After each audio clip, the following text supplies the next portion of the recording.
सकते हैं, कल्पना कैसे करोगे? क्योंकि हर कोई अलग अलग गड्ढा खोदने पर लगा हुआ है। कोई नहीं खोदना चाह रहा कि यहाँ से पानी निकलेगा और हम पिएंगे, ऐसा कोई नहीं सोच रहा। वो ये सोच रहा, हर एक व्यक्ति की ये सोच है। जैसे बाबा साहब से कुछ लोग सलाह मशवरा करने के लिए गए तो उन्होंने बाबा साहब से कहा कि बाबा साहब हम प्यास से मर रहे हैं, हमारे पास पानी की व्यवस्था नहीं है, तो हम पानी की व्यवस्था करना चाहते हैं और जो मनुवादी लोग हैं वो हम अपने कुएं पे चढ़ने नहीं देते।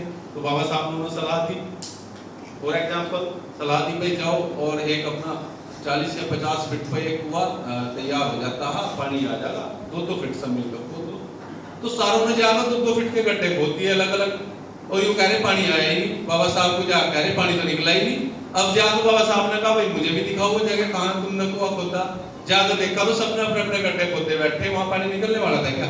वही काम आज के समाज का, जो कह रहे कि आवाज जो हमें एक है, तो एक होने का तो तात्पर्य ही नहीं रह गया। उसको तो सब गड्ढे खोदे बैठे अपने अपने, तो उनमें तो गिर का मरना, और ऊपर से पानी तो कहां से निकलेगा? उसमें तो वो चलने का रास्ता भी नहीं रहा हमारे पास। तो और सोचते हम ये कि परिवर्तन बहुत जल्दी हो जाएगा। हर कोई आवाज देता हम इस देश के शासक हैं, हम बड़े बड़े मंचों से हम इस देश के शासक हैं, हम इस देश के पकड़ को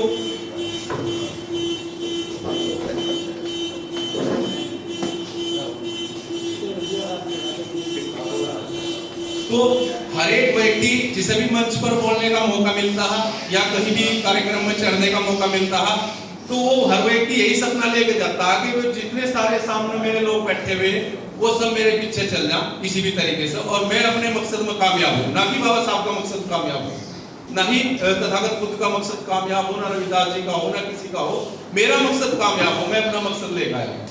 ये हर एक वक्ता, हर एक हमारे विचारक का, हर एक संगठन बनाने वाले का, हर एक बुद्धिजीवी का यही सबसे बड़ा। अगर कहीं भी इस देश के अंदर नहीं पूरी दुनिया के अंदर अगर सबसे बड़ा कहीं बेईमान ना हुआ तो बुद्धिजीवियों ने किया। बुद्धिजीवियों का षड्यंत्र है जिसके हम सब शिकार हैं, ठीक है ना जी? क्योंकि जो भी बुद्धिजीवी हुआ उसने पूरी दुनिया को अपने अनुसार चलाने का प्रयास किया बार बार, ठीक है ना जी? ऐसे बहुत कम लोग हैं बाबा साहब के जैसे कि उन्होंने पूरी कुर्बानी दी, लेकिन उन्होंने दुनिया को अपने अनुसार चलाने की कोशिश नहीं की। वो बुद्ध की शरण में लेके गए, वो पुरानी परंपरा को जिंदा करने की उन्होंने कोशिश की, ना कि वो अपने पीछे चलाए। उन्होंने कहा था मेरे नाम की जयंती मनाने की कोई आवश्यकता नहीं है, मेरे नाम की जय जयकार करने की कोई जरूरत नहीं है। कि अच्छी बातें तो दीवारों पर भी लिखी जा सकती है, लेकिन उन पर अमल करना, उन पर चलना महत्वपूर्ण। मैं कहीं किसी मूर्तियों में नहीं बसता, मैं किताबों के अंदर बसता हूँ। जिसे मेरा रास्ता देखना वहां से देखो, रास्ते पे चलो, केवल मात्र इतना था। लेकिन आज की क्या हुआ कि आज ये हुआ कि आप एक दुकान खोल दो साहित्य की, उसके अंदर आप सारी चीज रखो, झंडा रखो, पटका रखो, सब कुछ रखो, सब चीज बिक जाएगी आपकी, लेकिन किताब एक खरीदने वाला नहीं, कोई नहीं खरीदेगा किताब, क्योंकि उन्हें कोई उससे लगाव नहीं है, उस विचारधारा से कोई लगाव नहीं है। और एक होगा भी क्यों, होगा भी क्यों? इसका कारण हमारे जो डॉक्टर हैं जिन्होंने बुद्धिज्म पर स्टडी की है वो ये जानते हैं कि हम उस संस्कृति के लोग हैं, श्रमण संस्कृति के लोग, हम सुनकर बदलने वाले लोग हैं। क्योंकि आपको अगर ज्ञात हो तो भगवान बुद्ध ने भी भिक्षु संघ बनाया था। भिक्षु संघ क्या करता था? वो श्रमण संस्कृति के माध्यम से अपनी जो गाथाएं थी, जो विचारधारा थी, जो ज्ञान की बुद्धि की प्राप्ति हुई थी, वो प्रत्येक जगह जाकर प्रसारित करते थे। श्रमण संस्कृति के द्वारा उन्होंने पूरे भारत को प्रबुद्ध कर दिया था, बोधमय कर दिया। बड़े बड़े राजाओं ने उनके सामने नतमस्तक हुए, उनके सामने सरेंडर किया और बुद्धिज्म को आगे बढ़ाया, और उन्होंने बताया कि जीने का रास्ता इससे श्रेष्ठ कोई हो ही नहीं सकता पूरी दुनिया में। और क्या हुआ? आज भारत की संस्कृति के ऊपर क्रिश्चियनिटी हावी है, मुस्लिम हावी है, सब हावी है, सब आके यहाँ बदलने का प्रयास करते हैं।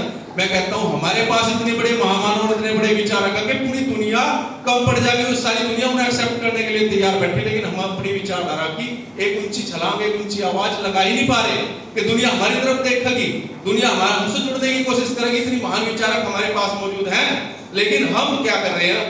हमारा हर एक व्यक्ति, फिर मैं कहूंगा ये बुद्धिजीवियों का षड्यंत्र, हमारा व्यक्ति, हमारा समाज हर जगह धीम जागरण भी करता है, बाबा साहब के नाम पर बड़े बड़े कार्यक्रमों का आयोजन भी करता है, पैसा भी इन्वेस्ट करता है, सब कुछ करता है।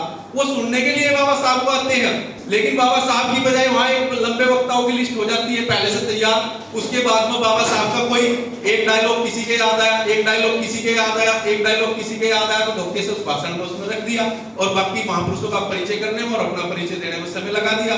तो जो समाज को सुनने के लिए आया था वो तो सुन ही नहीं पाया, उसे सुनने का तो कार्य ही नहीं हुआ वहां, ना उसे सुनाने का कार्य हुआ, तो आयोजन का मतलब खत्म।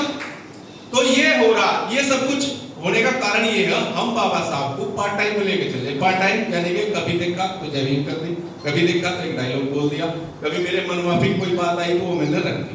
तो आप एक बात मुझे बताइए, जो व्यक्ति इस दुनिया का सबसे श्रेष्ठ विद्वानों में जिसकी गिनती होती हो, जिसने खुद अपने हाथ से खुद 50 से भी ज्यादा ग्रंथ लिखे हो, जिसकी लाइब्रेरी इस दुनिया की व्यक्तिगत सबसे बड़ी लाइब्रेरी हो, जिसके नाम सबसे ज्यादा पुस्तकें पढ़ने का वर्ल्ड रिकॉर्ड हो, जो दुनिया के सबसे बुद्धिजीवियों में सबसे श्रेष्ठता में रखा जाता हो, जो विश्व का सबसे बड़ा संविधान का निर्माता हो, जो विश्व के सबसे बड़े धर्म ग्रंथों को पढ़ने के बाद अन्य भाषा में, पाली भाषा वगैरह में पढ़ने के बाद उसे हिंदी में शुद्ध, इंग्लिश में शुद्ध कर बुद्ध एंड हिज धम्मा जैसे पाली भाषा के कठिन ग्रंथ को भी एक सरल ग्रंथ बनाकर लिख कर दे जा सकता हो, जो व्यक्ति दुनिया का सबसे बड़ा लॉयर हो, वकील हो, वंचित तो दुनिया का सबसे बड़ा अर्थशास्त्री हो, सबसे ज्यादा भाषाओं का जानकार हो, सबसे ज्यादा डिग्री धारक हो, वो व्यक्ति जब वो व्यक्ति ही हमारे सामने वो फेल हो रहा हो, तो ये सोचो हम कैसे पास हो जाएंगे। जो आज खड़े हो रहे हैं नए नए गड्ढे खोदने के लिए जो खड़े हो रहे हैं, उनका पास होने का क्या उम्मीद मानते हैं आप कि वो पास हो सकते हैं? और वो व्यक्ति एक डायलॉग से बाबा साहब को समझाना चाहते हैं, एक वाक्य से समझाना चाहते हैं, वो तो ज्ञान का समंदर, ये तो सब जानते हैं, वो तो ज्ञान का समंदर है। और उनके समंदर को हम एक डायलॉग से प्रतिबिंबित करना चाह रहे हैं, जय भीम, जय जय जय जय जय भीम। समझ रहे ना मेरी बात? तो ये जो हो रहा है, ये सबसे ज्यादा दगा हो रहा है, धोखा हो रहा है बाबा साहब के साथ, छल कपट हो रहा है। छल कपट के लिए हो रहा कि बाबा साहब की फोटो पर माला और विचारों पर ताला, सीधा बिल्कुल एकदम।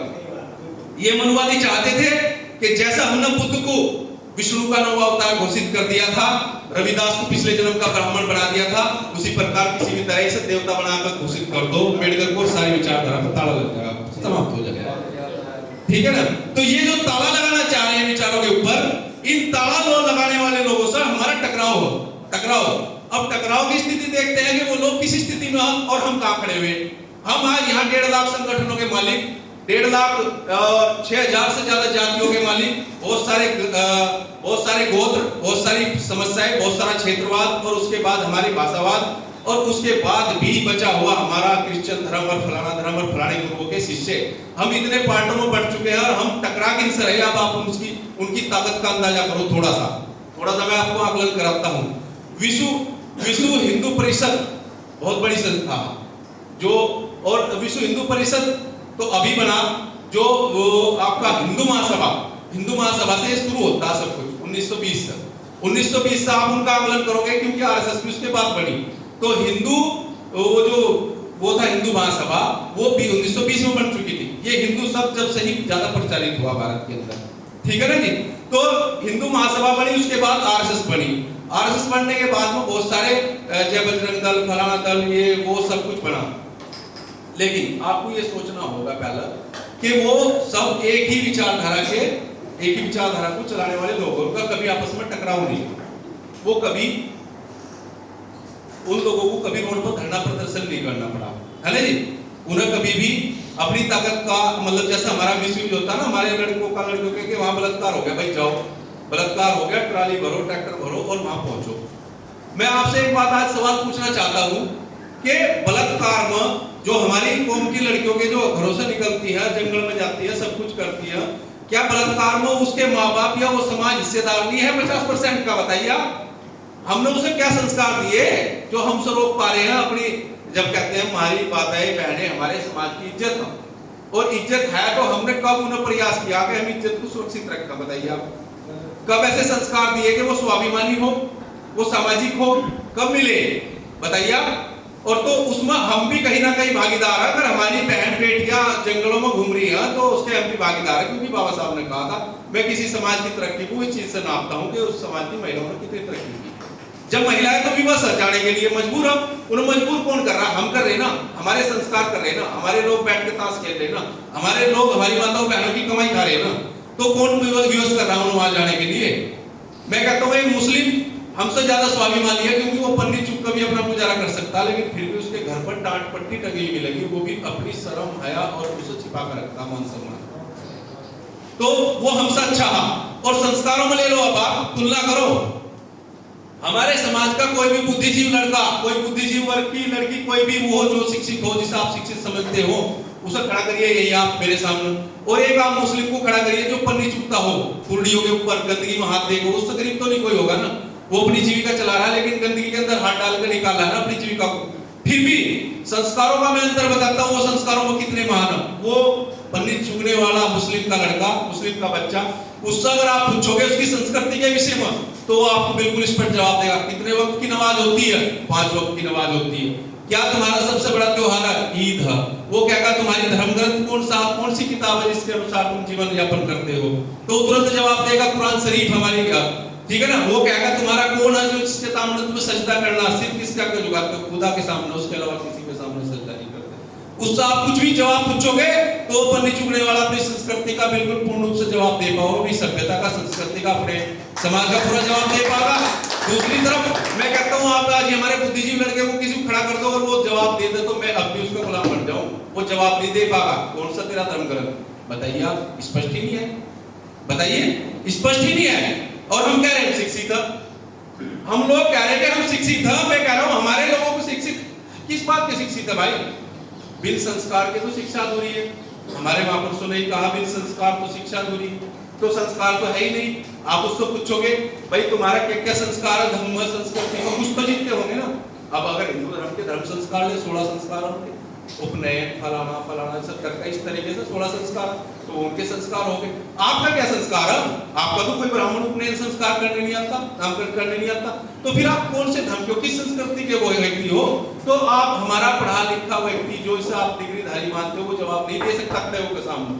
तो बताइए आप, हम कहाँ खड़े, हम कहाँ खड़े हुए? हम तो कहीं भी नहीं खड़े हुए हैं। जब हमारा व्यक्ति अपने धर्म ग्रंथ का नाम बिल्कुल स्पष्ट नहीं ले सकता, वो अपने महापुरुष का एक नाम स्पष्ट नहीं ले सकता, क्योंकि वो कहीं तो रविदासिया, कहीं वो क्रिश्चियनिटी को मानने वाला, कहीं वो मुस्लिम को मानने वाला, कहीं वो किसी गुरु का शिष्य है, कहीं वो किसी का शिष्य है, कहीं वो फिर उसके बाद में अगर वो बच गया तो कहीं वो जाति का शिकार है, कहीं ना कहीं वो गर्व से उसका नाम लेगा। तो वो बिल्कुल क्लियर नहीं है। और जब तक कोई समाज संस्कार विहीन है, वो कभी शासक नहीं बन सकता, कभी भी वो देश पर कोई भी उसकी उपस्थिति दर्ज नहीं करा सकता। वो बिखरा ही जाएगा, हमेशा डिस्पोजल ग्लास की तरह उसका यूज एंड थ्रो, ये परंपरा चलती ही रहेगी। और इसका शिकार हम प्रतिदिन हो रहे हैं, सब जगह हो रहे हैं। कोई सर्विस में हो, गांव में हो, मजदूरी में हो, किसी भी फैक्ट्री में हो, कहीं भी हो, प्रत्येक व्यक्ति इसका शिकार है। लेकिन शिकार समस्या बहुत बड़ी है, लेकिन निराकरण उसका वो करने के लिए कोई भी तैयार नहीं है।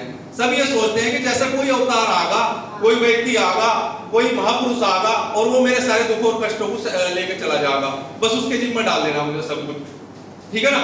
लेकिन अगर आप थोड़ा सा अपने महापुरुषों की तरफ थोड़ा सा भी ध्यान दो, तो उन्होंने क्या कहा? अपो दीपो भव, अपना दीपक स्वयं बनना पड़ेगा। अंधेरा अगर आपके घर के अंदर तो वहां उजाला आपको करना होगा, कोई आने वाला नहीं है, ठीक है ना। इसी प्रकार से सबने कहा कि बदलना किस अब इस दुनिया में सबसे बड़ा बदलाव आदमी कहां ला सकता? कौन सा गुण है जिसे बदल सकता? तो दुनिया में सबसे ज्यादा अगर व्यक्ति किसी को बदल सकता, वो अपने आप को बदल सकता। अगर वो अपने आप को बदल सकता, पूरी दुनिया बदल सकती है उसके लिए। लेकिन अपने आप को हमारा हर व्यक्ति क्या चाहता?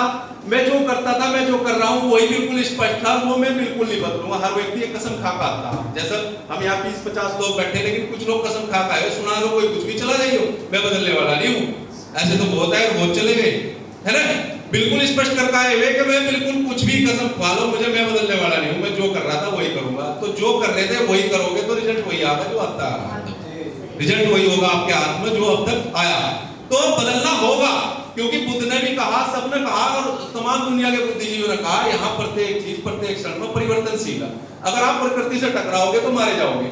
कारण है उसका, जैसे कि अब सर गर्मियां चल रही, तो गर्मियों के अनुसार आपको गर्मी के वस्त्र पहनने, गर्मी का खाना खाना, गर्मी की तरह रहना, गर्मी है तो आपने अपने आप को बदला।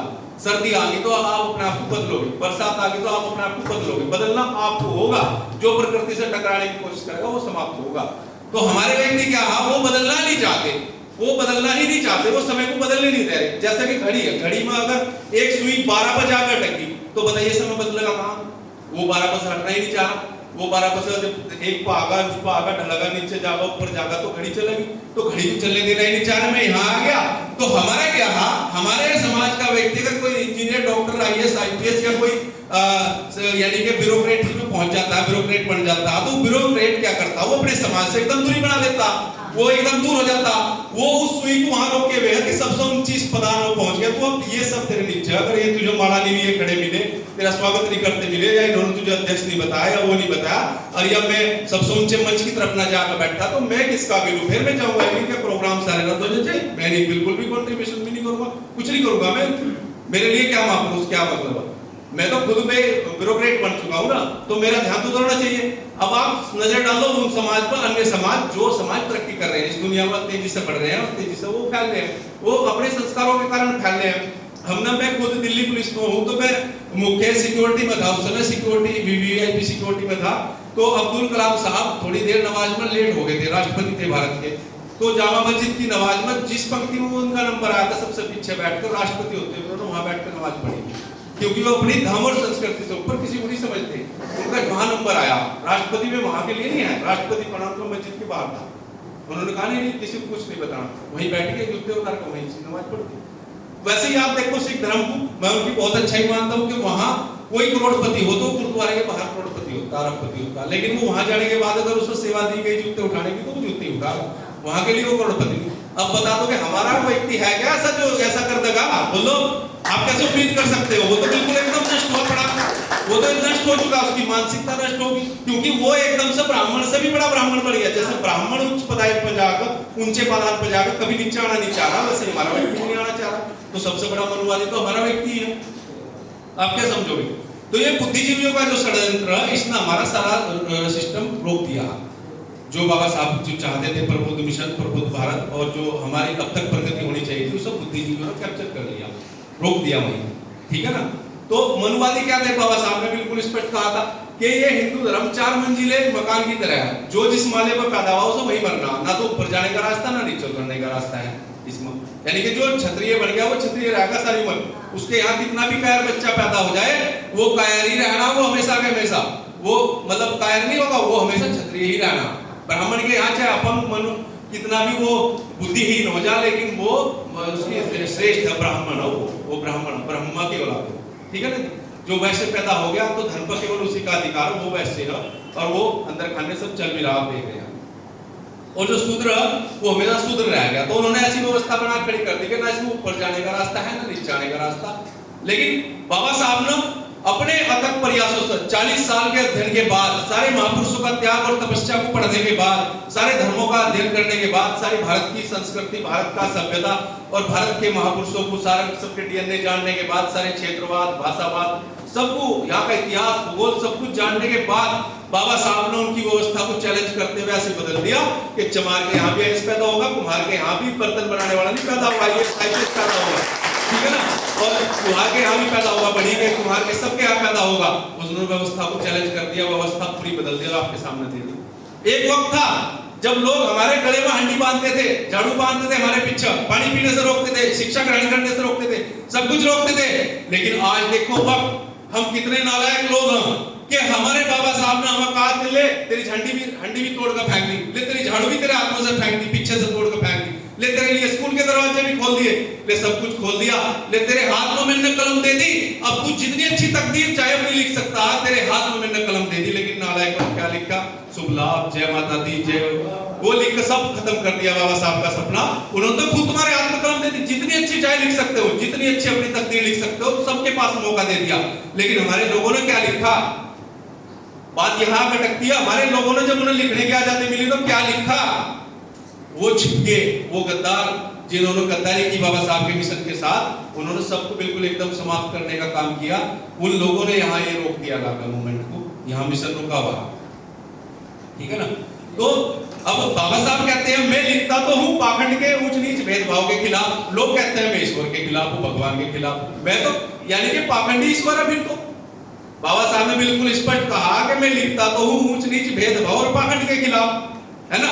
और लोग मुझे कहते हैं मैं ईश्वर के खिलाफ, भगवान के खिलाफ, यानी कि कहीं ईश्वर ही तो पाखंडी है, पाखंडी तो ईश्वर नहीं है, बाबा साहब ने कहा। फिर मैं कहता हूं कार्ल मार्क्स तो दुनिया के बहुत दूर पैदा हुए, यहाँ से रशिया में पैदा हुए, और उनका संघर्ष भी बाहर विदेशों में चला, जर्मनी में चला और जगह चला, कार्ल मार्क्स की क्रांति। लेकिन कार्ल मार्क्स 7 समुंदर पार आ सकते हैं और 100 से ज्यादा देशों में कार्ल मार्क्स की विचारधारा फैल सकती है। ईसा मसीह भी वहां पैदा हुए, यरूशलेम में मानते हैं, तो वो दुनिया में 100 से ज्यादा देश उनके हैं, बहुत बड़े बड़े। और भी हजरत मोहम्मद साहब भी वहां पैदा हुए, मक्का मदीना में, वहां लगा उनका प्रचार होना चाहिए। लेकिन उनका प्रचार 100 से ज्यादा देशों में, और हम कहां खड़े हुए? तो दुनिया के लाइट ऑफ एशिया, दुनिया के विश्व गुरु, दुनिया के सबसे बड़े तथागत गौतम बुद्ध, जो पूरी दुनिया को मार्गदर्शक थे, हम दोनों यहीं के ही पकड़े बैठे, यहाँ भी नहीं है। हमारे बाबा साहब कहां? फिर एक ही व्यक्ति है पूरी इंडिया का जिसकी स्टेचू कार्ल मार्क्स के बराबर में लगाई हुई विश्व के अंदर, लंदन के अंदर। नहीं तो उसकी बराबर में खड़े होने वाला कोई पुतला भी नहीं है कार्ल मार्क्स के बराबर में, इतना बड़ा विचारक मानते हैं। और क्या स्थिति थी जब कार्ल मार्क्स की मृत्यु हुई और कार्ल मार्क्स के यहाँ एक बेटी पैदा हुई थी? कार्ल मार्क्स ने अपनी बेटी को, क्योंकि विदेशों में ये रूल है, जो कब्रिस्तान होता है उसमें दफनाने के लिए चार्ज देना पड़ता है, गड्ढा खुदवाने के लिए भी और उसका स्टेज वो ताबूत बनवाने के लिए भी पूरा चार्ज देना पड़ता है। तो उसका वो अंतिम संस्कार करते हैं अपने कब्रिस्तान में, नाम लिखवाना पड़ता है, सब कायदे से होता है। तो कार्ल मार्क्स के पास इतने पैसे नहीं थे कि वो अपनी बच्ची को दफन करवा दे किसी कब्रिस्तान के अंदर। तो उसने अपनी बच्ची को, पूरे देश के अंदर कार्ल मार्क्स का इतना विरोध था कि उसने अपनी बच्ची को कागज के लपेट कर कागज में कूड़े के ढेर में दबा दिया। और जब कार्ल मार्क्स की मृत्यु हुई तो कार्ल मार्क्स की मृत्यु पर होने वाले केवल 14 लोग थे, केवल 14 लोग उनके फॉलोअर थे पूरे देश के अंदर। और आज कार्ल मार्क्स की विचारधारा 100 से ज्यादा देशों के अंदर बहुत मजबूती के साथ खड़ी हुई है। और बाबा साहब की जब मृत्यु हुई, बाबा साहब ने, उन्होंने लोगों ने रास्ता दिखाया था कि अपने हक और अधिकार छीन कर लो, क्रांति से लो, चाहे कितना भी लहूबाना पड़ जाए, लेकिन अपने हक अधिकार को लो। लेकिन बाबा साहब ने खून की क्रांति नहीं की। बाबा साहब ने कहा हम अपने अधिकार और अधिकार लेंगे, संवैधानिक और मानवतावादी स्वतंत्र विचारधारा के तहत लेंगे, मानवतावादी विचारधारा। और उन्होंने करके दिखाया, इस चीज को पॉसिबल करके दिखाया।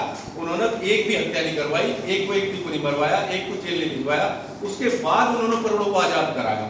ये बाबा साहब ने करके दिखाया कि एक भी व्यक्ति का खून नहीं बहा उनके द्वारा, ठीक है ना, उनके आंदोलन के द्वारा। और सबको हक अधिकार घर बैठे मिल गए, और वो मिल गए, यही सबसे बड़ा गुनाह हो गया कि ये समाज हमेशा बस यूं ही रह गया, हाथ फैलाने वाला, बिना किए चाहिए सब कुछ, बिना किए।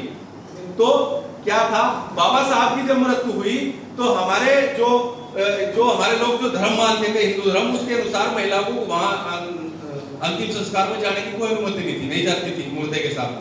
लेकिन बाबा साहब की जब मृत्यु हुई तो 3.5 लाख से ज्यादा महिलाएं थी बाबा साहब की चैत्य भूमि पर होने वाली मृत्यु पर, और 3-4 लाख से ज्यादा हमारे पुरुष थे। पूरे देश से जाम हुआ पड़ा था, पूरा देश, पूरी मुंबई जाम थी, ऐसा जन सैलाब किसी के पीछे नहीं हुआ।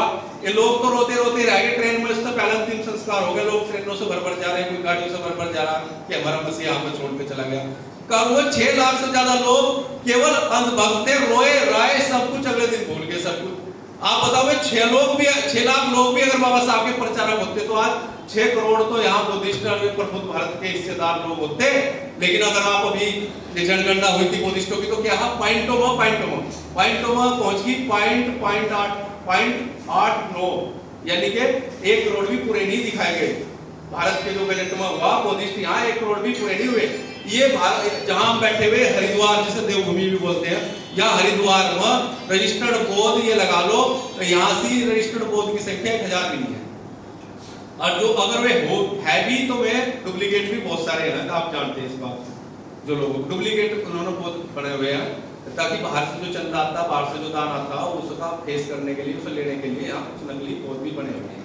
आपका कोई मिशनरी बौद्ध नहीं है, ठीक है ना।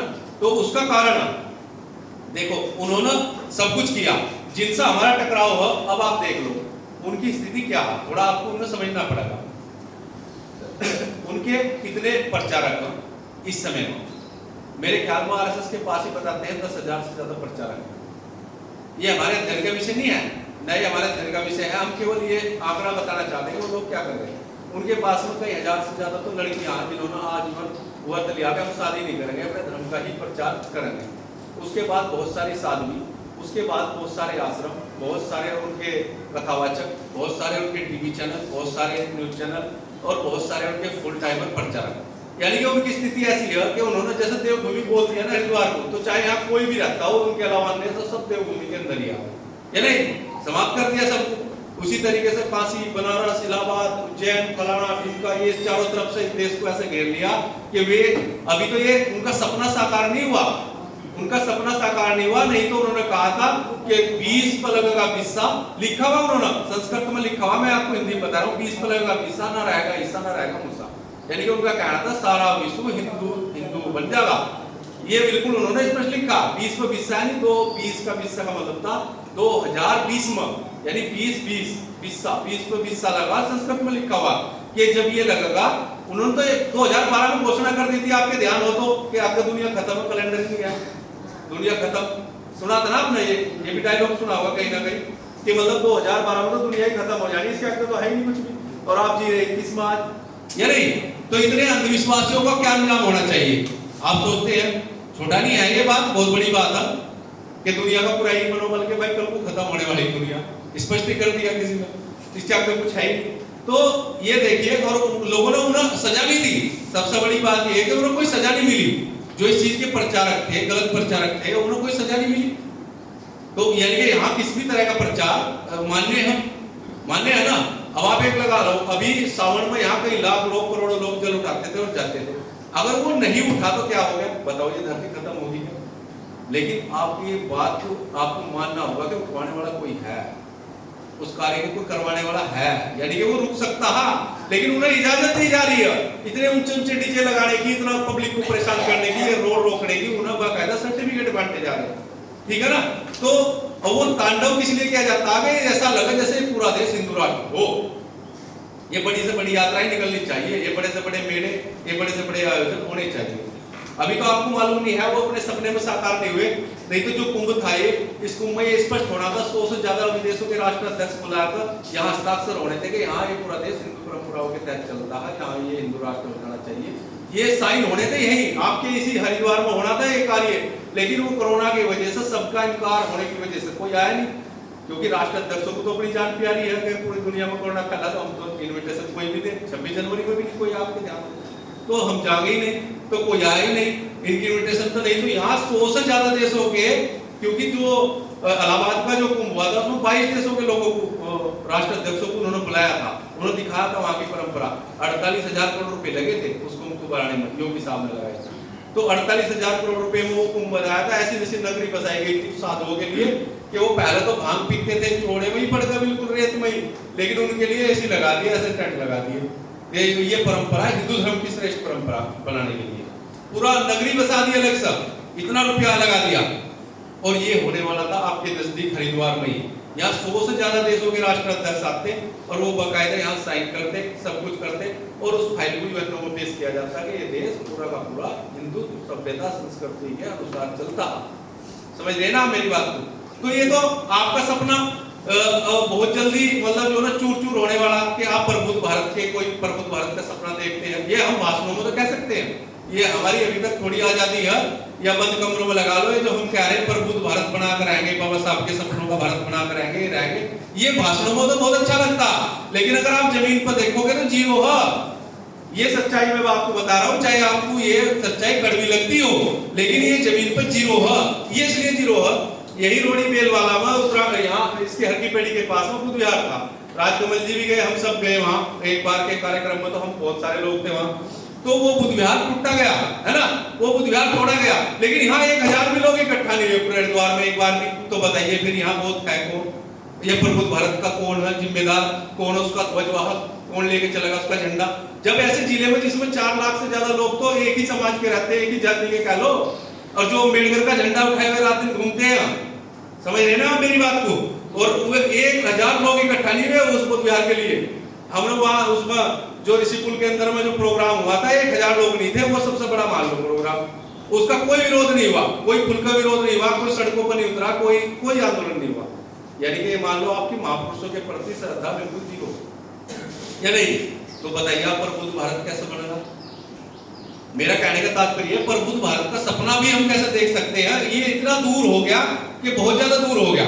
जहां वो समाज बसता हो कई लाख की संख्या में, वहां 1000 लोग ना निकल कर आ रहे हो, तो आप मान लो कि वो कितना प्रभु चाहते हैं देश को बनाना। वो वही के वही है, नकली परंपराओं में फंसे हुए हैं तू का तू। और जैसे ही आता है समय उनका, जैसे कि अब रक्षाबंधन आपको पता है नजदीक है, तो उनके तो दिमाग के जो कीड़े हैं ना वे जोर मारने लगे, नहीं ये तो बस बहन भाई का त्योहार है, इसका किसी से कोई मतलब नहीं, चाहे वो कितना भाषण में कहता रहो, जाना तो जरूर पड़ेगा ही एक को संतुष्टि के। तो वो संतुष्टि करने पर लगे हुए अपनी, ठीक है ना जी। तो उस समय सारा ज्ञान, सारी पढ़ाई और सारे भाषण और सारे बाबा साहब एक तरफ उनके रखे जाते हैं, ठीक है ना जी। तो ऐसे ही आपको अगर पता हो तो मोहन भागवत ने कहा था, अभी पीछे कहा था एक भाषण की स्पीच के द्वारा, कि ये हिंदू धर्म जो परंपराओं का धर्म, परंपराओं का, यानी जब हमारी परंपराएं आ गई ना तो सब बह जाते हैं उसमें। यानी कि पंजाबी लोग भी मैंने देखा, पंजाबी लोग अपने उसमें माता की तस्वीर रखे बैठे दुकान में भी सब कुछ, यानी कि उन्होंने परंपराओं में ऐसा बहा लिया कि माँ वैष्णो देवी तो जो जाएगा उसकी जो भी मांगेगा वही पूरा हो जाएगा। तो आदमी गिरता पड़ता नापता, कोई पैदल, कोई कैसे, कोई खच्चर पर, कोई किसी के सिर पर चढ़ के जाकर आएगा, वहां मानने वाला नहीं है कि जो तू मांगेगा, है ना। तो जो तू मांगेगा वो मिल जाएगा। तो इसका मतलब बिना करे हुए खाने की आदत पड़ चुकी है, ये बिना करे हुए मिलना चाहिए, चाहे उसके लिए कोई भी पैमाना रखो आप, है ना जी, लेकिन तुझे खुद नहीं करना। ये स्पष्ट हो चुका है कि हमारा समाज इतना वो हो चुका है, फ्री का रिजर्वेशन, फ्री का आरक्षण, फ्री की नौकरी, फ्री का सब कुछ, फ्री का सब कुछ चाहिए। और फ्री का पाने के चक्कर में वो फिर माताओं के पिताओं के सबके चक्कर काट रहा है। उसके बाद वो बच भी गया माताओं पिताओं को तो गुरुओं को पकड़ ली, तो वो उनके रास्ते के अनुसार चलते हुए उसको सब कुछ फ्री, बिल्कुल फ्री का चाहिए कि अगर तू पिपल पे जाएगा, 5 इतवार रखेगा, 11 सोमवार रखेगा, तो ये मनोकामना तेरी स्पष्ट पूरी हो जानी है। वो पूरी होना हो उसकी गारंटी, लेकिन वो करेगा उसका, या नहीं। तो ये बहुत बड़ा एक उसमें फंस चुका समाज जो है, एक बहुत बड़े षड्यंत्र के तहत वो शिकार हो रहा। और ये षड्यंत्र सबसे ज्यादा जहां जाता है वो हमारे घर, वो हमारी माताएं बहनें, क्योंकि उन्हें ये विश्वास ही नहीं कि मेरा जो पति है या मेरा जो बेटा है वो मेरे अनुसार चलेगा या नहीं, या नहीं। उन्हें किसी भी समय खतरा बना रहता है कि कल को दारू पीने लगा, पड़ोसी जिस तरह अपनी पत्नी को बजाता है ये भी बजाने लगा, ये मुझे घर से निकालने लगा, ये वो हो गया। तो हमारी माताओं बहनों का डर बिल्कुल जायज है। उनका डर इसलिए जायज है कि जो समाज संस्कार विहीन है वो किसी भी समय कोई भी गलत कदम उठा सकता है, कुछ पता नहीं है। तो संस्कारों को विश्वास कैसे होता। बाबा साहब ने कहा था कि मेरे समय में संघर्ष करने वाले जितने भी लोग थे, जितने भी देश के अंदर लीडर थे, जितने नेता थे, वो सब मेरे से पैसे में, धन में, लोग भी उनके साथ मेरे से ज्यादा चलते थे और हर चीज में मेरे से बहुत ज्यादा अमीर थे। लेकिन चरित्र के मामले में वो मेरे सामने सब गरीब थे, क्योंकि वे चरित्र से गंदे लोग थे सारे, ठीक है ना। एक बार की मैं बात बताऊं आपको, उदाहरण देना ही चाहूंगा, क्योंकि समाज तो अभी सोया हुआ, तो इसलिए मुझे वो बात कहनी चाहिए, जरूर कहनी चाहिए कि एक बार लंदन बीबीसी चैनल वाले बाबा साहब का इंटरव्यू लेने के लिए, बाबा साहब का नहीं सबका लेने के लिए इंटरव्यू आ गया। इंडिया में आजादी का आंदोलन चल रहा, तो शायद जो आजादी का झंडा उठाने वाले लोग हैं वे रात दिन सोचते होंगे, बहुत चिंतित होंगे, तो हमें उनका इंटरव्यू लेना चाहिए कि वो देश की आजादी के लिए लड़ रहे हैं। तो वो लोग आगे बीबीसी चैनल वाले, वो जितना एयरपोर्ट पर आगे उतरे तो 12-1 बज गए रात के। तो 12-1 बजने के बाद वो गए जी राष्ट्रपिता जो है आपके राष्ट्रपिता, उनके दरबार में गए गांधी जी के। तो वहां से गार्डों ने भगा दिया, रात होगी, बापू तो आराम कर रहे हैं इस समय, जाओ। पटेल जी के बाहर गए, पटेल जी भी आराम कर रहे, उन्होंने भी भगा दिया वहां से। जिन्ना जी के बाहर गए, वो भी आराम कर रहे, नेहरू जी के बाहर गए, सब आराम कर रहे। तो उन्होंने धोखे से उनके मन में भी ख्याल आया, भाई एक और भी लोग आजादी के लिए लड़ रहे हैं, एक दलित नेता, हाँ बाबा साहब डॉक्टर अम्बेडकर, तो उनके बाहर भी चलते हैं, चलो। तो वो गए, नानक चंद्र रस्तु जी थे, नौकर तो रखने की बाबा साहब की कैपेसिटी नहीं थी, ना इतना पैसा था। तो नानक चंद्र रस्तु थे जिन्होंने 25 साल तक रह बाबा साहब की सेवा की उनके साथ में। तो वो जैसे ही वहां गए तो बाबा साहब को जाकर नानक चंद्र रस्तु ने कहा, रुको आप, मैं पूछ करता हूँ बाबा साहब से। जैसे वो लाइब्रेरी में गए तो बाबा साहब को जैसा टाई कोट लगाए हुए, जैसे अभी सवेरा हुआ हो, उस स्थिति में लाइब्रेरी में अध्ययन कर रहे थे। तो बाबा साहब को बताया कि ऐसे ऐसे लोग कह रहे हैं, आपका इंटरव्यू लेना चाह रहे हैं, कि बाबा साहब ने बुला कर लाओ, बुला कर ले आए, बैठाए। तो बाबा साहब जैसे लाइब्रेरी में सब अंदर से आए तो उन पत्रकारों को कोई क्वेश्चन नहीं करने के लिए मिला। उन्होंने सबसे पहले बाबा साहब की तरफ देखा, तो वो ताजगी बाबा साहब के चेहरे पर थी रात के 1:30-2 बजे भी, कि जैसा अभी सवेरा हुआ हो, अभी एकदम सवेरा हुआ हो। तो वो देखने के बाद में बाबा साहब जैसे ही बैठे थे, उन्होंने सबसे पहला क्वेश्चन यही था, क्या बाबा साहब जो आजादी की लड़ाई लड़ रहे हैं, इतने लोग हैं, इतने बड़े लीडर बनते हैं, देश के मालिक बनते हैं, वो लोग तो पैर पसार के चैन से सो रहे हैं और आप तो दिन रात को भी ऐसे जाग रहे जैसे अभी सवेरा हो। तो बाबा साहब ने कहा, वो लोग पैर पसार के चैन से इसलिए सो रहे हैं, उनका समाज जागा हुआ है। और मैं इसलिए रात रात भर जाग रहा हूं कि मेरा समाज सोया हुआ है। और स्थिति आपके सामने वो आज भी सोया ही हुआ चुका तो ये जगाया कैसे जाओ?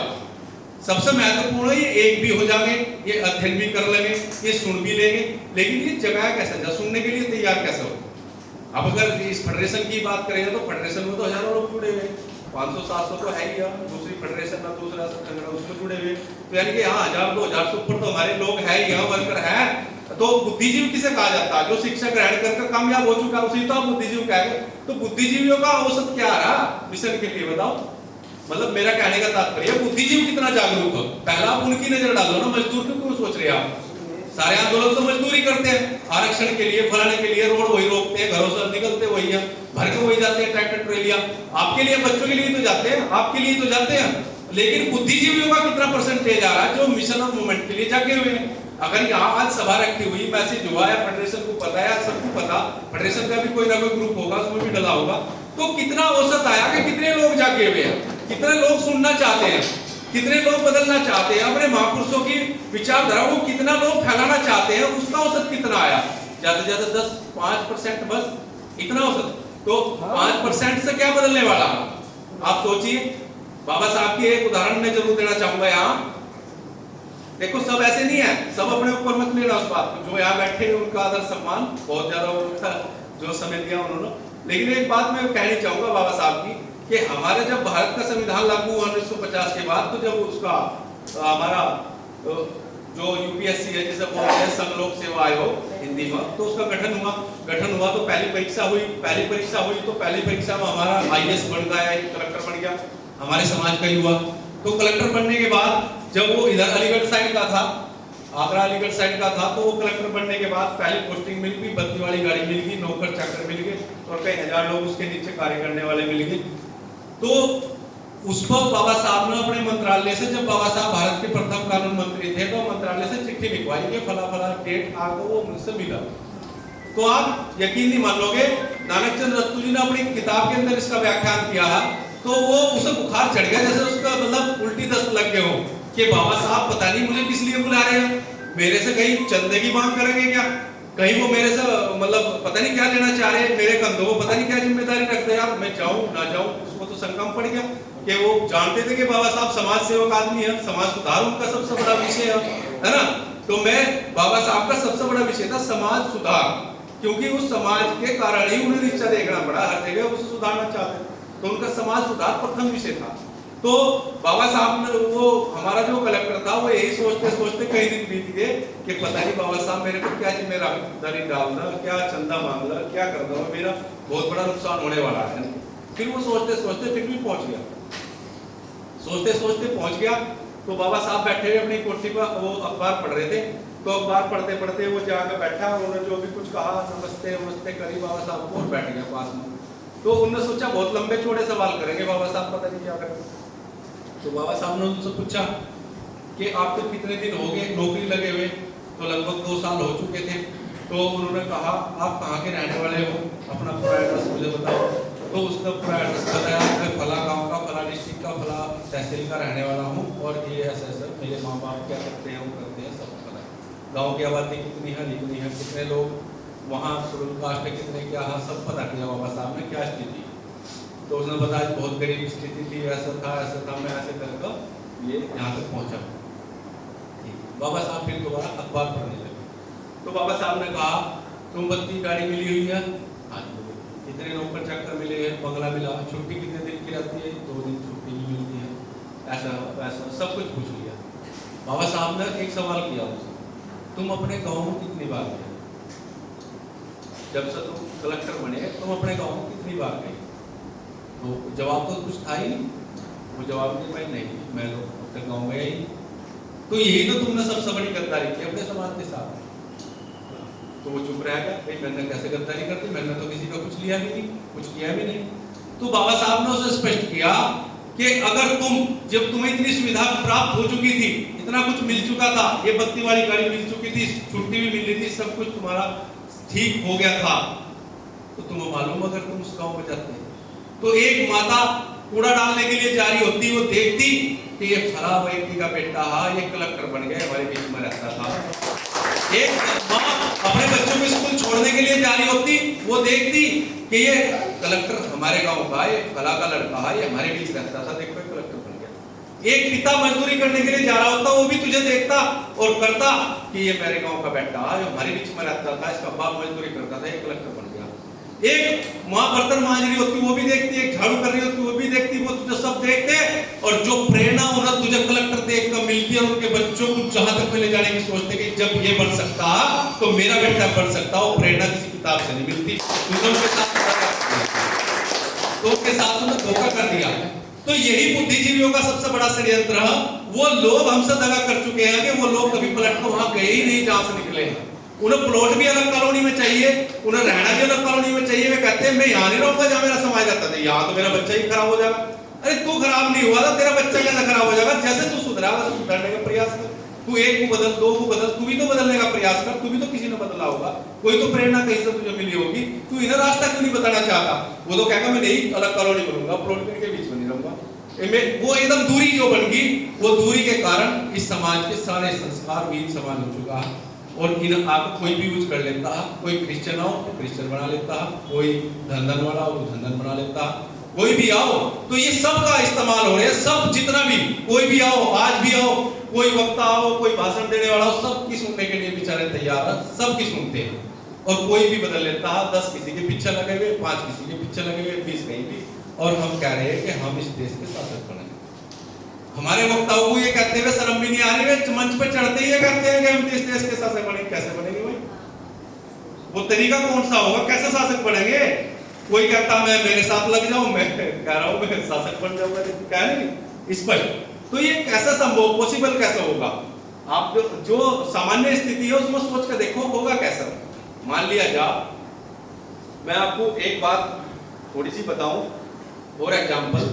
एक बॉलीवुड में एक वो स्टार सलमान खान, तो वो अपनी एक फिल्म ईद के दिन लॉन्च करता है ना जी, रिलीज होती है ईद के दिन। तो वो ईद के दिन क्यों करता? ईद के दिन वो इसलिए करता कि कम से कम 1 करोड़ मुसलमान के लड़के तो खाली होंगे बिल्कुल फ्री, है ना जी। तो वो मेरी फिल्म देखने पहुंच जाएंगे, तो कम से कम मेरी फिल्म 100 करोड़ की फिल्म में तो एकदम ही आ जाएगी, समझ रहे ना जी। तो वैसे ही हमारा व्यक्ति सोच रहा है कि मैं जैसे संगठन बना रहा हूं तो मेरी विचारधारा के 1 करोड़ या 50 लाख युवा तो इस 50 करोड़ के समाज में तो लिकड़ ही जाएंगे। तो इतने लिकड़ के तो मेरी जय जयकार करने के लिए इतने काफी है मुझे, समझ रहे ना। तो मैं उस कलम में आ गया, नेता वाले कलम में आ गया, बस छुट्टी। मुझे क्या करना समाज का और क्या करना बाबा साहब का? मैं उस कलम में आ गया जिस कलम में मैं आना चाहता था, यानी 100, 200, 500 करोड़ वाले कलम में मेरी गिनती होगी। तो मेरी गिनती यहाँ तक होनी है। मुझे प्रबुद्ध मिशन से, प्रबुद्ध भारत से, बाबा साहब की विचारधारा से क्या लेना देना, समझ रहे ना मेरी बात को। तो हर कोई एक कलम में आना चाह रहा है, एक कलम में कि मैं अब यहाँ आ गया, 100 करोड़ के कलम में पहुंच चुका हूँ। तो ये जो कलम में आने वाला सिस्टम है, यही मिशन है बस केवल। इस आगे का मिशन नहीं है किसी के पास। मैंने देख लिया, मैं यहाँ से लेकर दिल्ली तक सारे बुद्धिजीवियों में बैठता हूँ, प्रत्येक सम्मेलन में जाता हूँ, प्रत्येक, मुझे किसी संगठन से कोई बुराई नहीं, कोई गुरेज नहीं है। कोई भी उनका बुद्धिजीवी हो तो मैं उससे तर्क भी करता हूँ, वितर्क भी करता हूँ, सवाल पूछता हूँ, जो मुझसे आता है उसका जवाब देने का प्रयास भी करता हूँ। मैं यहाँ तक कि मैं दिल्ली में भी बुद्ध विहार के ऊपर ही निवास करता हूँ, वहीं रह रहा हूँ। मैं कमरा ले सकता हूँ, मेरी सैलरी भी है इतनी कि मैं कमरा लेकर रह सकता हूँ, लेकिन मैं फिर भी बुद्ध विहार पर रहता हूँ। बुद्ध विहार को भी मैं पैसे देता हूँ 3000 रुपए पर मंथ, लेकिन मैं वहां रहता हूँ अपनी सभ्यता, अपनी संस्कृति, अपने कल्चर को सीखने के लिए रहता हूँ कि भारतीय लोग किस जीवन जीते हैं, वो कैसे जीवन जीते हैं, वो कैसे श्रेष्ठता की तरफ हम कैसे बढ़ेंगे, उसे मैं गहराई से सीखना चाहता हूँ, जीना चाहता हूँ जीवन। तो मैं यहाँ से लेकर वहां तक देखने के बाद और बड़े बड़े इंटेलेक्चुअल लोगों को और बड़े बड़े जो बुद्धिजीवी हैं, बड़े बड़े जो हम जिसे अपने समाज के ब्यूरोक्रेट कह सकते हैं, ब्यूरोक्रेट यानी कि जो 100-200 करोड़ से ऊपर का मालिक हो गया वो ब्यूरोक्रेट हो गया। उसमें IAS हो, IPS हो, अधिकारी हो, 1 क्लास हो, और उसके बाद में कुछ पत्रकार हो या पढ़े लिखे लोग हो।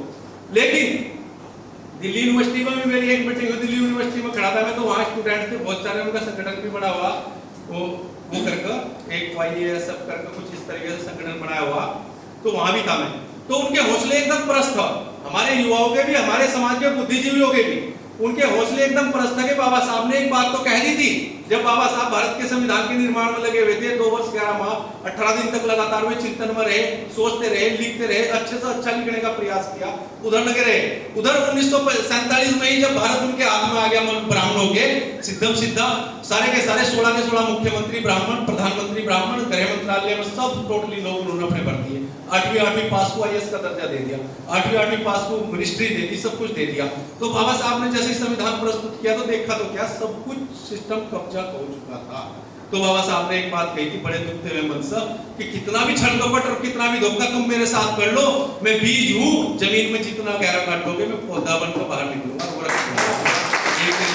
निकले बाहर, निकले। और उन्होंने कहा था कि तुम कितना भी छल कपट और कितना भी धोखा मेरे साथ कर लो, लेकिन मैं एक दिन, जिस दिन मेरे लोग जागेंगे, ये 20वीं सदी तुम्हारी है लेकिन 21वीं सदी हमारी है, तुम रोक नहीं पाओगे हमारे काम। और आज मैं कह रहा हूं वो आग लग चुकी है बाबा साहब के विचारों की पूरी दुनिया के अंदर, और कोई फायर ब्रिगेड दिया है जो उसे बुझा दे। और हम जैसे लोग अपना तन मन धन सब कुछ समर्पित करेंगे बाबा साहब के लिए।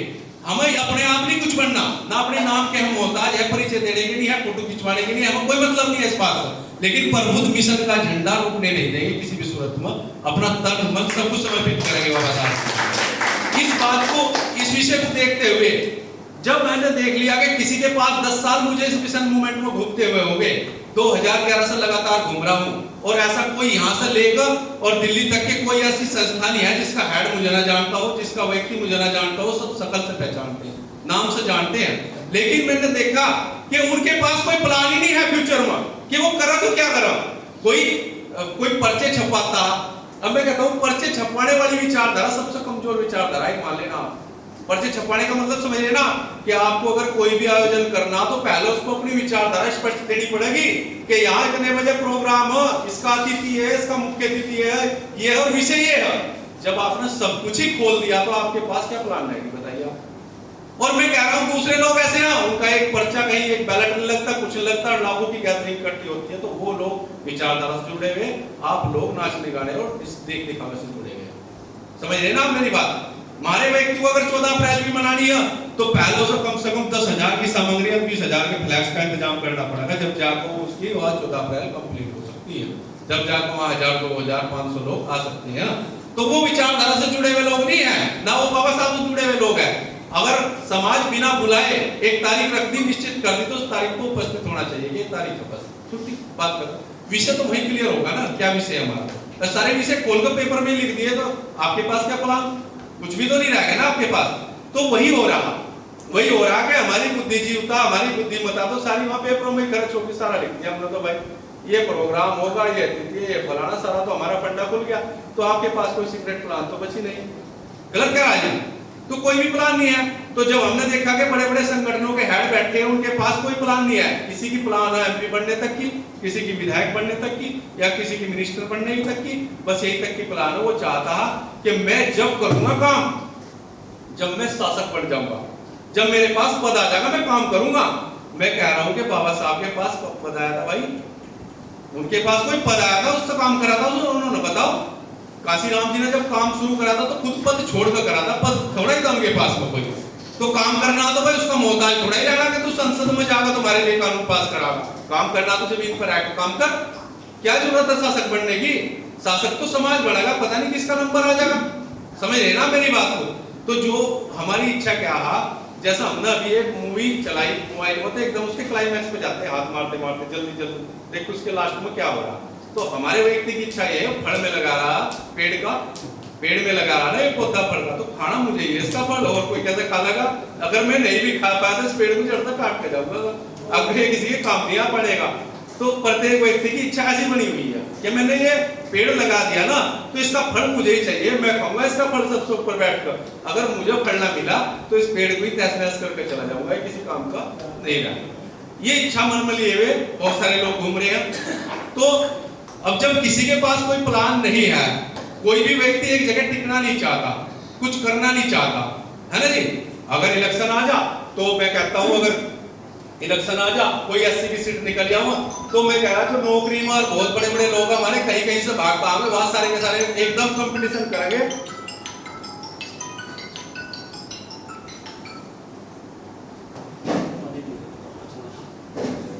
थोड़ा पानी पी लेता हूँ। आप लोग बोर तो नहीं हो रहे मेरी बात से? नहीं, बहुत बढ़िया।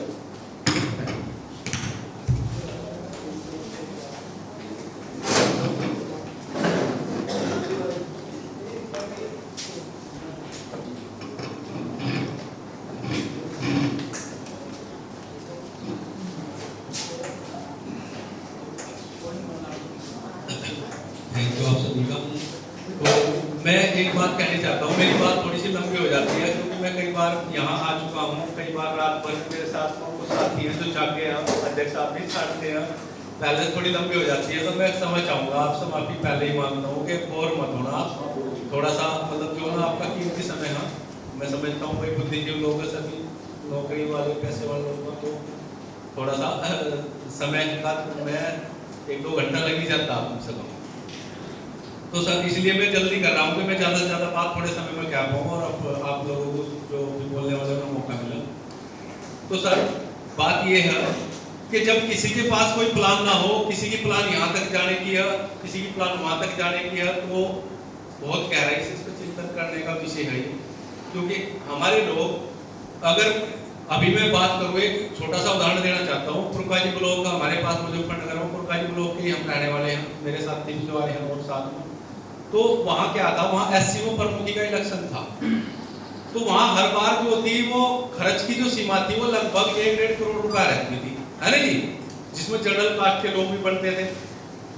अब की बार एससी में आया तो 2 लोग खड़े हुए एससी के ही, और उन्होंने अपने जीवन की पूरी जमा पूंजी लगा दी। वहां 4.5 करोड़ रुपए खर्च हुए, 4.5, पूरी यूपी का सबसे महंगा ब्लॉक था। यानी कि मैं एक बात कह रहा हूं, पर्सनल लालच के लिए हमारा व्यक्ति इतना कंपटीशन कर सकता है कि आप उससे सोच भी नहीं सकते कि वो कितना पैसा खर्च कर सकता है।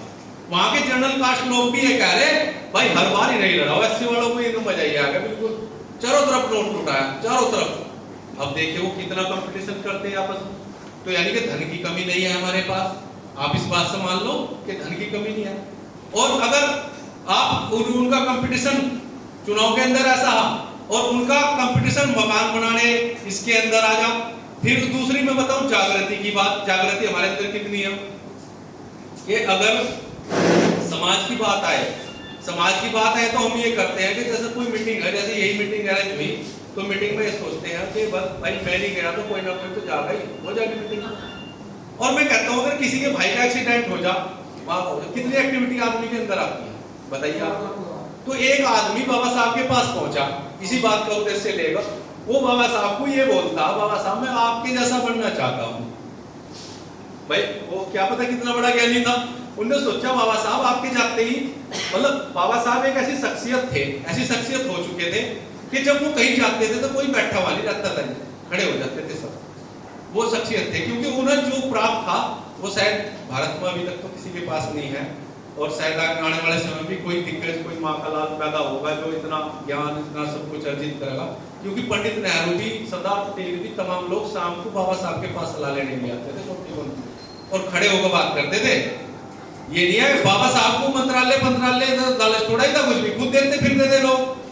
बाबा साहब ने तो उन्हें बिल्कुल स्पष्ट कह दिया था, जो उन्होंने बाबा साहब के सामने चुनाव में जिताया था काजोलकर, उसे स्पष्ट कह दिया था कि गधा गधा खड़ा रहो और हाथी बैठ भी जाता तब भी हाथी गधे से ऊंचाई हो, काजोलकर तेरी खुशी ज्यादा दिन तक नहीं रहने वाली है।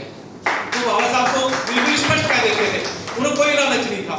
उन्होंने तो, मैं बताऊं आपको बात, यहाँ उत्तर प्रदेश का पहला मुख्यमंत्री पंडित गोविंद बल्लभ पंत था।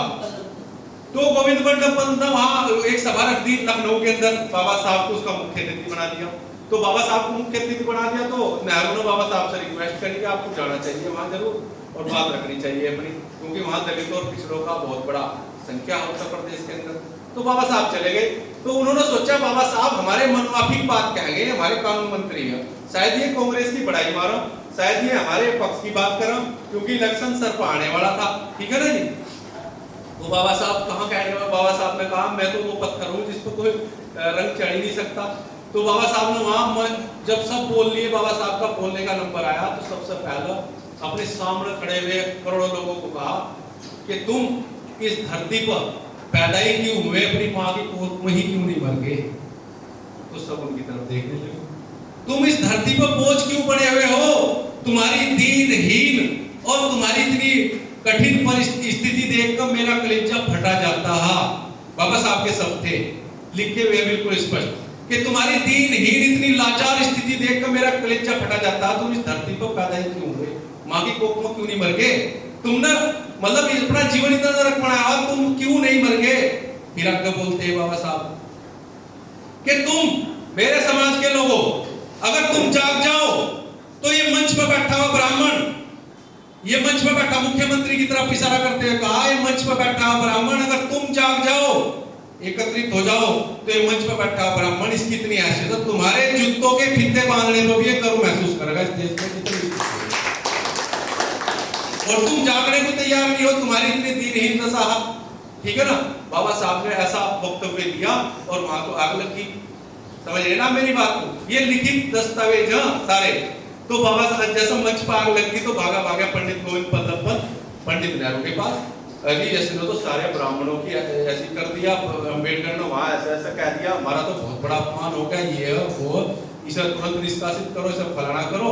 तो बाबा साहब के पास नेहरू जी पहुंचे और बाबा साहब ने वो इस्तीफा सा अपना लिख के पहले ही कोर्ट की जेब में रख लिया।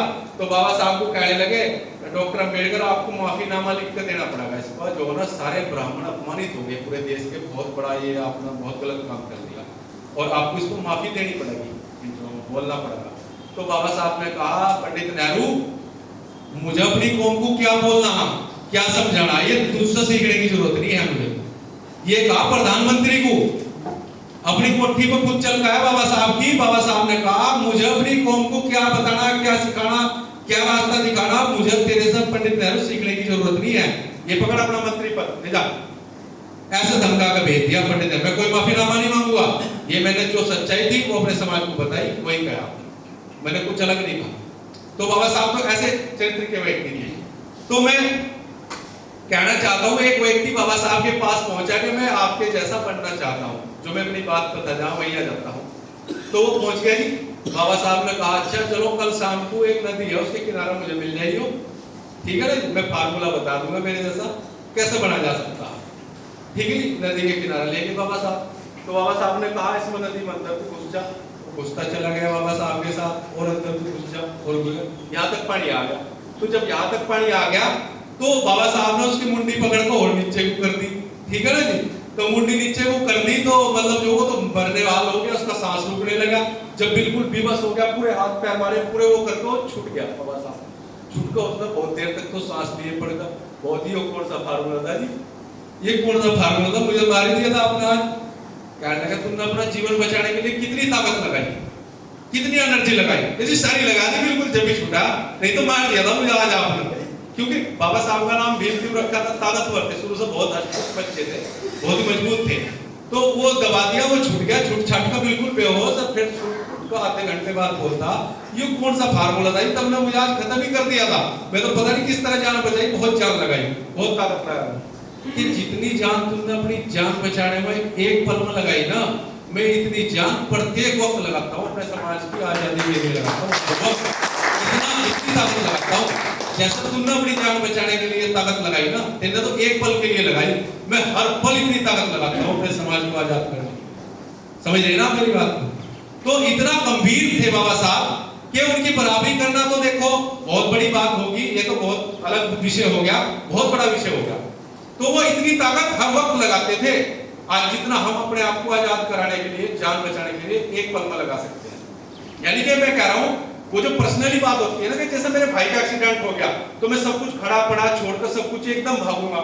मेरी माँ का एक्सीडेंट हो गया, मेरी माँ बीमार है या वो हो गया, तो वो हमारी पर्सनल व्यक्तिगत चीज है। तो हमारे लोगों ने कभी भी बाबा साहब के मिशन मूवमेंट को पर्सनल नहीं लिया, उसे टाइम पास लिया। तो समझ रहे ना, टाइम पास लिया। कहीं कोई इकट्ठा हो रहे तो थोड़ी सी बात रख दी, कहीं कोई इकट्ठा हो रहे तो बात कह दी, वो होगी बात धोखे से मुंह से कुछ ज्यादा भी निकल सकती है, कम भी निकल सकती है, जल्दी। तो वो क्या करते हैं कि अब मैं कहीं दोबारा थोड़ा इनके बीच में आकर बैठ रहा है, भाषण दे रहा, आज रख दिए तो रख दिए, कोई जरूरी थोड़ा ही मैं आऊंगा बार बार। तो अपना इस प्रकार से स्वर सिद्धि होगी, है ना जी? तो अब आती है बात कि हमारे पास क्या ऐसा प्लान है जिससे कि हम अपनी कौम को शासक, अपनी कौम को संस्कारवान, सभ्य, और जो हमारा प्रबुद्ध भारत का जो सपना है बाबा साहब का, जो हम पूरा करना चाहते हैं, हर एक व्यक्ति मन में यही लक्ष्य लिए बैठा, उसके लिए हम क्या कर सकते हैं आज? हमारा विषय जो हमें मुख्य विषय वही यही है कि हम क्या कर सकते हैं, उसमें हमारी क्या भूमिका हो सकती है। तो मैं ना भूमिका स्पष्ट करने के लिए ही यहाँ हम लोग चल गए हैं और आप लोगों ने इतना कीमती समय दिया, उसी को मैं प्रकाश डालना चाहता हूँ थोड़े समय के लिए। आप लोग थोड़ा सा ध्यान दे करके थोड़ा सा सुने। तो जैसे कि आप लोग जो बुद्धिजीवन के लोगों को जानते हैं, जब बुद्ध थे सिद्धार्थ गौतम, तो सिद्धार्थ गौतम ने जब घर छोड़ा था तो वो जब ज्ञान की प्राप्ति के लिए जंगल वन में भटक रहे थे, तो भटकने के बाद जब उन्हें 6 साल के बाद बुद्ध गया में ज्ञान की प्राप्ति हुई, तो ज्ञान की प्राप्ति हासिल करने तक उनका सफर था, जो उस सफर में जो उनके शिष्य बने, जो उनके साथ चले, सब छोड़ के चले गए थे लास्ट तक। शायद आपको पता ही होगा, जो जिन्होंने ये अध्ययन किया वो जानते हैं अच्छी तरीके से। तो जो उन्हें सब लास्ट तक छोड़ के चले गए थे, अकेले रह गए थे लास्ट में। तो अकेले रहने के बाद जब उन्हें प्रबुद्ध हुए, वो उन्हें ज्ञान की प्राप्ति हुई बुद्ध को, तो बुद्ध ने फिर एक संघ का निर्माण किया, है ना जी, कि मेरा विचार कितना भी अच्छा हो, बाबा साहब ने भी स्पष्ट किया कि जैसा एक पौधा होता है, उसे धूप की, हवा की, खाद की, सबकी आवश्यकता होती है जब वो फल फूल सकता है। तो इसी प्रकार से विचार आपका कितना भी महान हो, सब प्रचार और प्रसार की आवश्यकता पड़ती है, नहीं तो वो भी समाप्त हो जाएगा पौधे की तरह से।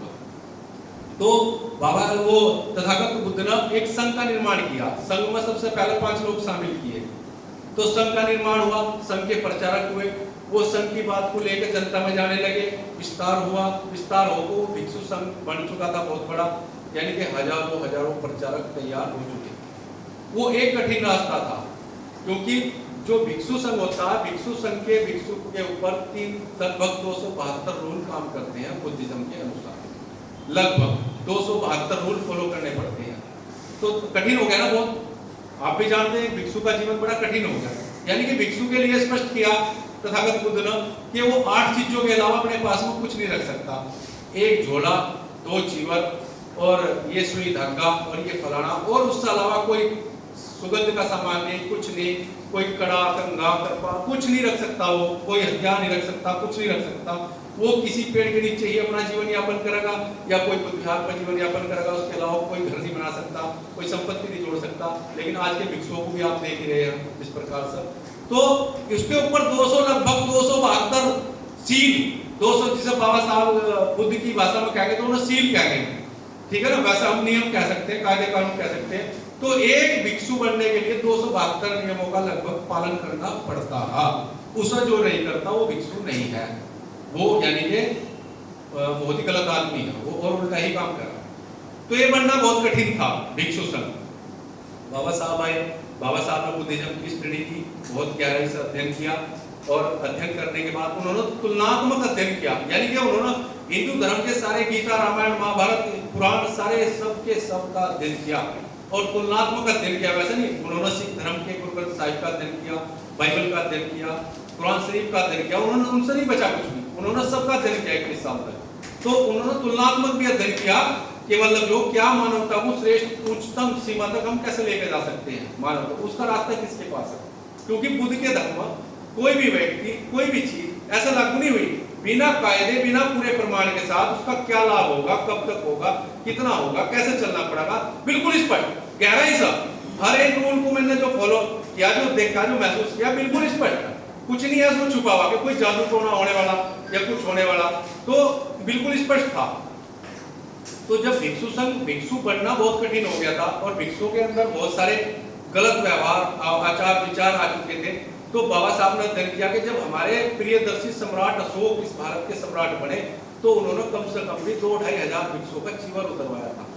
ध्यान है जी, आपको पता होगा, जो बुद्धिज्म को जानते हैं वो लोग इस चीज को जानते हैं। उन्होंने एक भिक्षु संघ खत्म किया था कि भिक्षुओं के अंदर अनाचार, यानी कि वो लोग वही व्यवहार करने लगे थे जो मनुवादी पाखंडी लोग करते थे, जो उनके पास ज्ञान सीखने के लिए जाता था तो उसके साथ वो व्यवहार का विषय बन चुका था। तो उसने भिक्षु संघ को समाप्त कर दिया, क्योंकि सम्राट अशोक की तलवार की चमक इस पूरे एशिया महाद्वीप, तो क्या पूरी दुनिया में जहां तक भी निगाह गई वहां तक सम्राट अशोक का ही राज, तो एक छत्र शासन था। तो वो लोग बुद्ध के सामने झुके, बुद्ध को उन्होंने माना और वो धर्म का बहुत बड़ा प्रचार प्रसार में, आप जानते हैं, अपनी बेटी, अपना पूरा खजाना, पूरा सब कुछ सम्राट अशोक से ज्यादा उठाने का बुद्धिज्म को किसी ने कार्य नहीं। यानी कि बुद्ध की 84,000 शिक्षाओं को उन्होंने 84,000 स्तूप बनाकर पूरी दुनिया के सामने प्रदर्शित किया कि हम इस दुनिया से चले भी जाते हैं, उनकी शिक्षा है जिंदा रहनी चाहिए हर सूरत में। तो उन्होंने अपना उसके ऊपर बेटी बेटा पूरा खजाना सब कुछ कुर्बान किया। तो अब ये आगे आती है बात, बाबा साहब जब इसका अध्ययन कर रहे थे तो बाबा साहब ने भी समझा कि हमें इन 272 रूल को सरल करना पड़ेगा, क्योंकि आप जानते हैं जो लोग बुद्धिज्म के फॉलोअर हैं वो अच्छी तरीके से जानते हैं, अगर बुद्धिज्म का त्रिपिटक लिया जाए तो त्रिपिटक दुनिया का सबसे बड़ा धर्म ग्रंथ था, ठीक है जी। लगभग उसके 14 भाग, बुद्ध चरित्र, बुद्ध चरित्र, बुद्ध धम्म और ये विनय पिटक और फलाना, इस तरीके से वो बहुत मोटा बहुत बड़ा विषय है, बहुत बड़ा विषय हो जाता। तो बाबा साहब इस बात को स्पष्ट जानते थे कि मेरा समाज तो 2 किताब नहीं पढ़ रहा है, तो पढ़ना अभी सीख रहा, तो ये इसका इतना गहरा अध्ययन तो करना बहुत बड़ी बात थी, इतना बड़ा अध्ययन तो शायद कोई ना कर पाए। तो उन्होंने इसे सरल किया, सरल कर अपना धर्म ग्रंथ तैयार, बुद्ध एंड हिज धम्मा नाम का खुद का ग्रंथ लिखा। वो ग्रंथ भी बाबा साहब ने अपनी मर्जी से नहीं बनाया कि मैं बनाऊं और थोप दूं, नहीं। 1950 के अंदर वर्ल्ड बुद्धिस्ट कॉन्फ्रेंस हुई जापान के अंदर। जापान के अंदर पूरी दुनिया के बुद्धिजीवी बौद्ध इकट्ठा हुए, बौद्ध भिक्षुगण इकट्ठा हुए और सबने बाबा साहब को बोधिसत्व की उपाधि दी। ये सब जानते हैं जो बुद्धिज्म से जुड़े हुए लोग, प्रत्येक व्यक्ति जानता।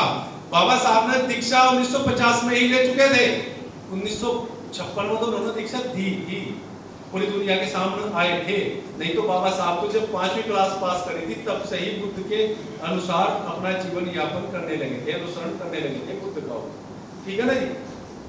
तो जब 1950 में सारे वर्ल्ड के बुद्धिस्टों ने बाबा साहब को बोधिसत्व की उपाधि दी, और बोधिसत्व का भी मैं बिल्कुल स्पष्ट कर देता हूं, बोधिसत्व का मतलब होता है बुद्ध का दूसरा रूप है, ये आने वाले समय के बुद्ध है ये, क्योंकि बुद्ध एक उपाधि है। बुद्ध जो हम देखते हैं ये बुद्ध नहीं है, बुद्ध इनसे पहले भी 28 बुद्ध इस धरती पर हो चुके हैं, और ये बुद्ध बने ज्ञान की प्राप्ति के बाद बुद्ध बने, तो बुद्ध एक उपाधि है। और आने वाले भविष्य में पूरी दुनिया के पौधों ने वो बुद्ध का रूप बाबा साहब के अंदर देखा, तो उन्हें बोधिसत्व कहा गया। ये हमारे लिए फख्र की बात है, बहुत बड़ी बात है हमारे लिए कि ऐसे हमारे पैदा हुए, इन्हें बुद्ध का दूसरा रूप कहा गया। तो पूरी दुनिया के पौधों ने बाबा साहब को ये प्रदान किया अधिकार कि आप बुद्धिज्म में कुछ बदलाव कर सकते हैं, बढ़ा सकते हैं या घटा सकते हैं, क्योंकि बुद्ध का धर्म वैज्ञानिक धर्म, ये किसी बात पर टिका हुआ नहीं कि ये कट्टर है तो इतना ही करना, नहीं, जो मानवता के लिए श्रेष्ठ होगा वो हम उसमें घटा बढ़ा सकते हैं। तो बाबा साहब को ये उत्तरदायित्व सौंपा गया कि आप इसमें घटा और बढ़ा सकते हैं, कुछ जोड़ सकते हैं, कुछ घटा सकते हैं। तो बाबा साहब ने इसके अंदर क्या अलग किया, इस बुद्ध एंड हिज धम्मा नाम का ग्रंथ लिखा अपने पूरे जीवन की त्याग और तपस्या के बाद, और उसके अंदर उन्होंने एक चीज जोड़ी, 22 प्रतिज्ञाएं जो पूरे देश के गले से हजम नहीं होती। पूरे ब्राह्मणवाद को पूरे पाखंड में 22 लाइन 22 बार खत्म कर देते हैं एकदम से, यानी कि उनके सारे षड्यंत्र का पर्दाफाश केवल वो 22 लाइन कर देती है। और वो 22 लाइन मैं बता दूं, जो लोग इस देश में शासक बनने का दम भरते हैं, हमारे एक भी इंटेलेक्चुअल व्यक्ति, एक भी ब्यूरोक्रेट और एक भी राजनेता और एक भी संगठन बनाने वाले के अंदर किसी के अंदर इतनी हिम्मत नहीं है जो राष्ट्रीय मंच से 22 लाइनों का बखान भी करता। अभी तक मैंने कोई ऐसा शख्स नहीं देखा अपने समाज का। 35 साल की उम्र हो चुकी है मेरी, लेकिन 35 साल में एक व्यक्ति मैंने ऐसा नहीं देखा जो किसी टीवी चैनल को से बोलने का मौका मिला हो और बाबा साहब की एक प्रतिज्ञा को भी दोहरा था, वहां हिम्मत नहीं है किसी माइक के बाद। तो बताओ, शासन बढ़ने की बात करते हैं आप, बाबा साहब की बात नहीं बोल सकते तो बाबा साहब के शासक बनने की बात करते हैं, बाबा साहब का झंडा उठाए फिरते हैं। तुमसे ज्यादा बेईमान नहीं है बाबा साहब का कोई, बाबा साहब के लिए तुमसे बड़ा नालायक नहीं है कोई, क्योंकि तुम झंडा तुम उठाए फिरते हो और तुम ही बाबा साहब के साथ दगा कर रहे हो, क्योंकि सबको खतरा। लेकिन आप देखते हैं यहाँ सिख कितने हैं, 4-5 करोड़ सिख पूरे देश के अंदर, बिल्कुल माइनॉरिटी है, लेकिन उन्होंने किसी ने पगड़ी रखनी तो नहीं छोड़ी, दाढ़ी बढ़ानी तो नहीं छोड़ी, अपने गुरु का नाम लेना तो नहीं छोड़ा। यहाँ मुस्लिम 18-20 करोड़, किसने दाढ़ी रखनी छोड़ी, किसने टोपी रखनी छोड़ी, उन्होंने खुलेआम मुसलमान कहने का पूरा अपने गर्व महसूस किया। लेकिन हमारे व्यक्ति ने एक ना हौसला नहीं दिखा कि मैं अम्बेडकरवादी होने का पूरा दावा स्पष्ट पेश करता हूँ, मैं पूरा अम्बेडकरवाद 22 प्रतिज्ञाओं के साथ मानता हूँ, एक ना खड़ा होगा। तो बताइए आप क्या सपना देखते हैं प्रबुद्ध भारत का? और पूरी दुनिया के पौधों ने बाबा साहब को अधिकार दिया था कि आप जोड़ सकते हैं और घटा सकते हैं, तो जोड़ा बाबा साहब ने। और एक चीज और जोड़ी थी पंचशीलों के अंदर कि आप जो प्राणी हिंसा थी, जो पंचशील थे तथागत बुद्ध के, उनमें कहा था कि जो हम प्राणी हत्या नहीं कर सकते, अगर आवश्यकता पड़ती हो तो करनी भी पड़ सकती है आत्मरक्षा में, समझ लेना मेरी बात। ये बाबा साहब का किया हुआ परिवर्तन है, और ये परिवर्तन पूरी दुनिया के बौद्धों ने माना, पूरी दुनिया के बौद्धों ने बाबा साहब को स्वीकार किया और माना, ठीक है ना। और मानने के बाद हम लोग इतने बुद्धिजीवी हो गए जिन्हें सब कुछ बाबा साहब ने अपने 4-4 बच्चे कुर्बान किए, पूरा जीवन लगाया, पूरा सब कुछ कुर्बान किया, अपने सारे अध्ययन को तुम्हारे लिए लगाया, तो हम इतने बुद्धिमान हो गए। बाबा साहब को चैलेंज और कोई नहीं कर रहा, अब बाबा साहब को चैलेंज हमारी कौम के लोग करते हैं, जो मैं हकीकत बता रहा हूँ आपको सत्य बात। और बाबा साहब अगर आज के समय में जिंदा होते तो मैं कहता हूँ दोबारा मर जाते। कैसे मर जाते?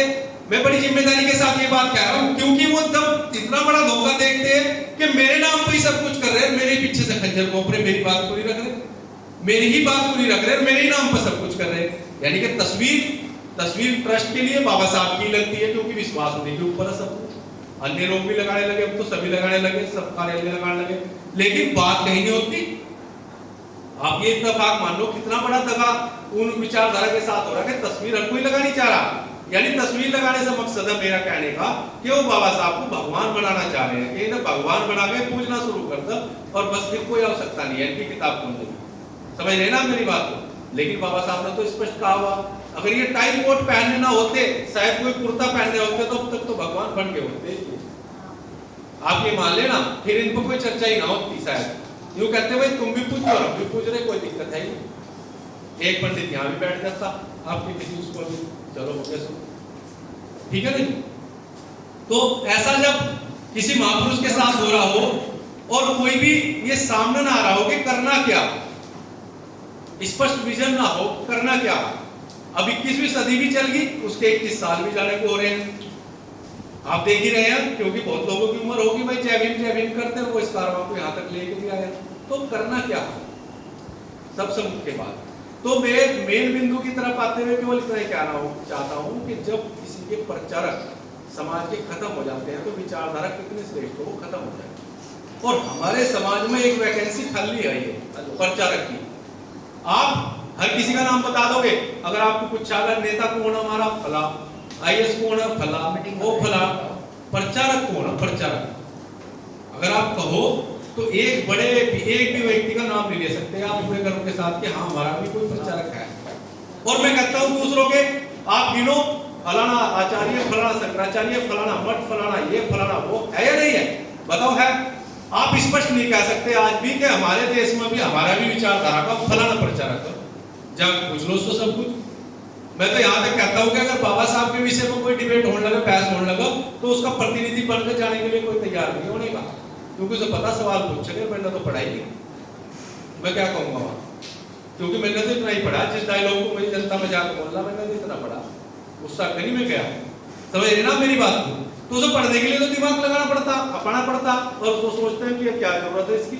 जब गांधी ये कहता था, सॉरी अपने विषय से भटक कर अलग जा रहा हूँ थोड़ा, गांधी ये कहता था हरिजनों का कल्याण हो, हरिजनों का कल्याण हो, हरिजनों का कल्याण हो, ये कहता रहता था।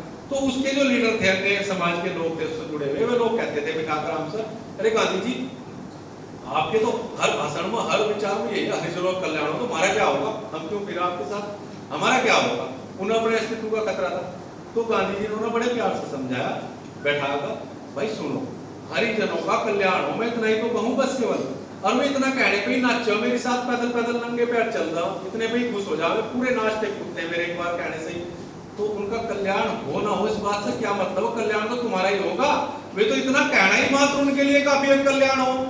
उसी तरीके से हमारे लोगों का भी एक ही फार्मूला कि जय भीम कहना ही काफी है, जय भीम पे ही बहुत सारे करोड़ों हाथ उठ रहे थे, की बातें सोचने की क्या जरूरत है? समझ रहे ना मेरी बात को? तो आगे का विषय ही नहीं रह गया कि हम करना क्या, कोई मतलब ही नहीं है। जब जय भीम कहने थे ये सारे इकट्ठे हो रहे तो बात खत्म होगी। तो इसका मतलब बाबा साहब को सुनने की भी शक्ति नहीं है, सुनाने की तो बहुत बड़ी बात। आप ये समझ लेना, सुनने की भी ताकत नहीं है। अगर किसी को 2 घंटे 3 घंटे बैठना पड़ जा तो ये मान लेना आपकी उसके लिए बहुत बड़ी बात हो जाती है। वो भी उठकर वहां से गाड़ी देता कि एक आया था झटकी में मेरे 2-2.5 घंटे खा गया वो मेरे पूरे। समझ लेना मेरी बात को? तो मतलब वो जुड़ सकता, वो धीरे धीरे तैयार हो सकता। मतलब देखो एक अच्छा वक्ता व्यक्ति वही बन सकता जो अच्छा सुन सकता, ये स्पष्ट है ना जी? तो सुनना कोई चाहता नहीं।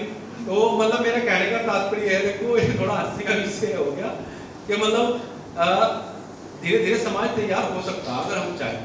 हमारी माताएं बहनें मेरे सत्संगों में जाती हैं, बैठती हैं, सुनती हैं।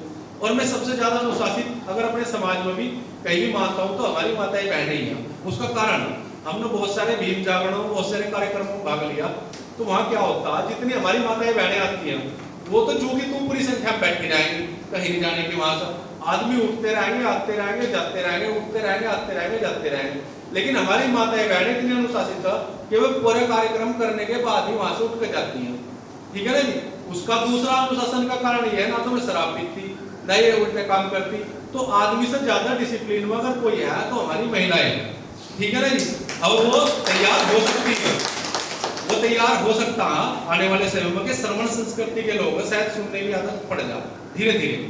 तो ये बाबा साहब का ज्ञान, तथागत बुद्ध का, रविदास जी का, तमाम महापुरुषों का ये एक समंदर है। ठीक है ना जी। तो एक समंदर को एक भाषण से या एक लेक्चर से तो नहीं हो सकता शायद, मेरे ख्याल में, है ना जी। इसलिए मैंने कहा था किताबों का यहाँ विषय नहीं है, किसी का उसका विषय नहीं है, हमें क्या करना है, इसको फोकस करना था। तो हमने जो प्रक्रिया अपनाई, मैं जहां था वहीं पे दोबारा आता हूँ। बाबा साहब ने बुद्धिज्म को सरल करके the Buddhist society of India बनाई 1956 में। तो the Buddhist society of India के माध्यम से बाबा साहब ने ये कहा कि भिक्षु के रूल बहुत कठिन है, इसलिए हम इसे सरल कर दिया। सरल करके क्या किया कि उन्होंने बोधाचार्यों का निर्माण कर दिया कि मैं प्रबुद्ध भारत का पहिया ताकि तेजी से लड़क सके, तेजी से चल सके। तो बुद्धिज्म में बोधाचार्य का क्या महत्व था कि वो 10 दिन की ट्रेनिंग लेने के बाद में वो किसी को भी दीक्षा दे सकता है, आगे जाकर वो दूसरा बुद्ध को तैयार कर सकता है, वो पूर्ण ऑथराइज कर दिया। तो उसे सरल कर दिया, यानी कि वो शादी भी कर सकता है, फैमिली वाला भी हो सकता है, वो सब कुछ करने के साथ में 10 दिन की ट्रेनिंग लेगा, आगे प्रचार प्रसार के लिए जा सकता। लेकिन किसी ने उतना भी गंवारा नहीं समझा। तो हमने ये सोचा कि बुद्धिज्म को भी हमारे पास लेकर आने वाले बाबा साहब हमारे लिए सबसे बड़े महामानव बाबा साहब। और जो बाबा साहब को समझ जाएगा वो ऑटोमेटिकली बुद्धिज्म को समझ जाएगा, और वो बुद्धिज्म से जुड़ना ही जुड़ना, क्योंकि मंजिल तो हमारी वही है, प्रबुद्ध भारत की ही है। तो हमने ये सोचा कि हम यहाँ से एक नई लाइन शुरू करते हैं। अगर आप इसे सब आप जितने भी लोग बैठे आपकी सहमति हो तभी हम आगे कदम बढ़ा रहे हैं और तभी हम शुरू कर रहे हैं। तो ये एक नया कॉन्सेप्ट है। तो उन्होंने क्या काम किया, बाबा तथागत बुद्ध ने भिक्षु संघ बनाया, वो और कठिन था। बोधाचार्य बनाए, वो और कठिन हो गया। आने वाले समय में बोधाचार्य भी कोई बनने के लिए तैयार है ना, वो आगे जाने के लिए तैयार, अगर कोई ट्रेनिंग भी करना तो जाने के लिए। तो हमने एक कदम और आगे बढ़ते हुए सोचा कि हम ना तो अगर हम धर्म परिवर्तन करते हैं, इस समय में धर्म परिवर्तन की मुहिम चलाते हैं, तो तुम्हें पता आपके दुश्मन कितने हैं, बहुत मामला खराब है। आप स्पष्ट रूप से धर्म परिवर्तन का बोर्ड लगाकर ये नहीं कर सकते हैं, वो हो गया सब कुछ जो होना। तो मेरा कहने का तात्पर्य है, हमने अगली लाइन खींचते हमने ये सोचा कि हम बाबा साहब के ही प्रचारक तैयार करा, तो वो प्रबुद्ध मिशन अपने आप में आगे चला जाएगा। बाबा साहब के प्रचारक हो गए तो हमने एक नया नाम दिया अम्बेडकराचार्य। हम तैयार करेंगे अम्बेडकराचार्य, और उसी के नाम से हमने अम्बेडकराचार्य बौद्ध मठ तैयार कर दिया। लगभग उसके लिए हमने 3-4 बीघे जमीन ले चुके हैं। 3-4 बीघे जमीन लेने के बाद में हमने वो ऊपर निर्माण कार्य स्टार्ट हो चुका है। और निर्माण कार्य होने के बाद वहाँ होगा क्या, ये भी मैं आपको बता रहा हूँ, क्योंकि भाई अपने लोग हैं तो उन्हें पता होना चाहिए कि होगा क्या, किस प्रकार से होगा। तो उसमें 5वीं पास हुए बच्चों को वहाँ एंट्री ली जाएगी। 5वीं पास वो हो गए, उसके बाद वहाँ एंट्री ली जाएगी उनकी। उसके बाद में वहाँ क्या होगा, वहाँ तमाम अपने महापुरुषों के इतिहास से लेकर, भारत के भूगोल से लेकर, सब कुछ लेकर, यानी कि आप बारीकी से लेंगे तो विपස්සना से लेकर, बुद्धिज्म से लेकर, संविधान से लेकर, हर चीज का उन्हें तैयार किया जाएगा। उन्हें 12वीं तक के उसी अध्ययन केंद्र के अंदर रखा जाएगा। मैं कहता हूँ कि इस देश के अंदर अगर आप दूसरों से तुलना करो, अगर यहाँ मुस्लिम लोग अपने हाफिज जी, अपने मौलाना, अपने मुफ्ती तैयार करते हैं, वो उनके धर्म का प्रचार करते हैं, जगह जगह जाकर, हर एक मस्जिद पर जाते हैं, हर जगह जाते हैं, जमात बुलाते हैं, वो करते हैं। लेकिन मैं कहता हूँ कि लोग कहते हैं यहाँ सारे मज़हब, हम सारे मुसलमान को मिटा देंगे, कुरान शरीफ को मिटा देंगे। मैं कहता हूँ आप सारी कुरान शरीफ आज मिटा दो, अगले दिन लिखने वाले उनके मौलाना मुफ्ती बहुत सारे बैठे हुए, अगले दिन लिख देंगे नहीं। आपका अगर हम कहते हैं संविधान मिटा दो तो लिखने वाला बताओ कौन, किसा अपना अध्ययन करा, कौन है जिम्मेदार इस चीज का? कोई नहीं कर सकता। बताओ धर्म ग्रंथ हमारा मिटाया जा रहा, बताओ क्या कर दोगे आप? तो हम उन्हें इस तरीके से तैयार करेंगे कि पूरी दुनिया भी अगर कहेगी ना कि प्रचारक खत्म हो गए, तो आपके प्रचारक आपके अम्बेडकराचार्य मठ पर तैयार मिलेंगे, जो दोबारा सब कुछ निर्माण कर सकते हैं। ये मुहिम सोच का हमने वहाँ 5 बच्चों का एंट्री का ये प्रोजेक्ट तैयार किया। उनका सब रहना खाना पीना सब कुछ उस मठ के अंदर होगा। उसके बाद भी 5 साल का अध्ययन कर पूरा कंप्लीट करने के बाद वो कहीं प्रचार के लिए जा सकते हैं, इससे पहले नहीं जा सकते। उनसे कोई मिलेगा नहीं, उनका कोई कनेक्टिविटी नहीं रहेगी। उन्हें केवल न्यूज के अलावा इसके अलावा इंटरनेट से दूर रखा जाएगा, हर चीज से दूर रखा जाएगा। सीलों का पालन कराने से लेकर तब जो प्रक्रिया है यानी कि उन्हें उसके लिए तैयार किया जाएगा जो हम प्रबुद्ध भारत का सपना देखते हैं। तो जितने भी आप देखते हैं अपने रविदास मंदिर जितने भी सब खाली पड़े हुए, वहाँ भांग दारू धतूरा और क्या चल रहा है, वहाँ जो भांग पीने का सिलसिला चल रहा या वहाँ ताश खेलने का सिलसिला चल रहा, वहाँ से कोई ज्ञान की बातें नहीं चल पा रही। हमारा एक भी स्थान ऐसा नहीं है जो ज्ञान का केंद्र कहा जा सकता हो। तो हम चाह रहे हैं कि वो अम्बेडकराचार्य वहां से निकला, प्रत्येक रविदास मंदिर पर जाऊं, प्रत्येक गाँव को प्रत्येक जगह जाऊं और वो हमारे प्रबुद्ध भारत के बाबा साहब के पूरे इतिहास को लेकर, पूरे बाबा साहब के विचारों को लेकर हर गांव तक हर जगह जाऊं तो बताओ कि हमारा फिर प्रचार मिट जाएगा क्या इस दुनिया से? बताओ कोई मिटाने वाला है क्या? तो हमने ये सोच करके अम्बेडकराचार्यों का निर्माण ये शुरू कर दिया। आप सब इजाजत चाहूंगा कि अगर सब सहमत है तो एक बार हाथ उठाकर अपनी सहमति जाहिर करा सभी कि ये कार्य हमने अच्छा किया या गलत किया जाए। तो ये एक नींव डाली जा रही है प्रचारकों के लिए। वो उनके पास किसी संगठन का लेवल नहीं लगेगा उनके माथे पर, वो कभी जीवन में कोई संगठन नहीं बनाएंगे, उनका स्पष्ट लिख कर ले लिया जाएगा। क्योंकि ये संगठन तो गड्ढा खोदने का काम कर रहे हैं सारा का सारा। अगर हर एक उनमें से निकला वो हर एक ही अलग बनाकर बैठ गया, क्योंकि ज्ञानी तो वो सारे हो जाएंगे पर बुद्ध सारे हो जाएंगे, तो वो अगर अलग गड्ढे उनसे लिखवा कर लिया जाएगा। नहीं तो उसका जैसे कि कोई देवबंद से मौलाना गया, मुफ्ती गया, अगर उसका बहिष्कार देवबंद से ही हो जा तो क्या उसकी बात में कोई सुनने के लिए तैयार हो जाएगा? नहीं।